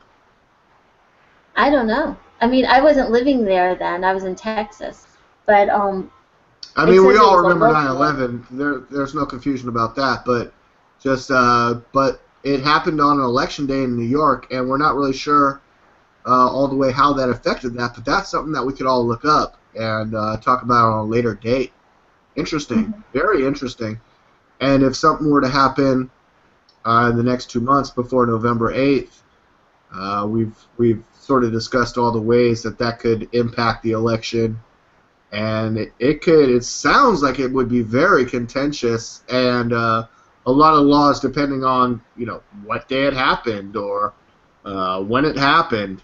If it happens on November 9th, the day after the elections, I don't even know how that would go. But Sam, did you feel you got all your points out on what Amory was talking about with that story? Yes, indeed. Great. And Amory, did you feel like you reported that story in its entirety, or was there one more thing?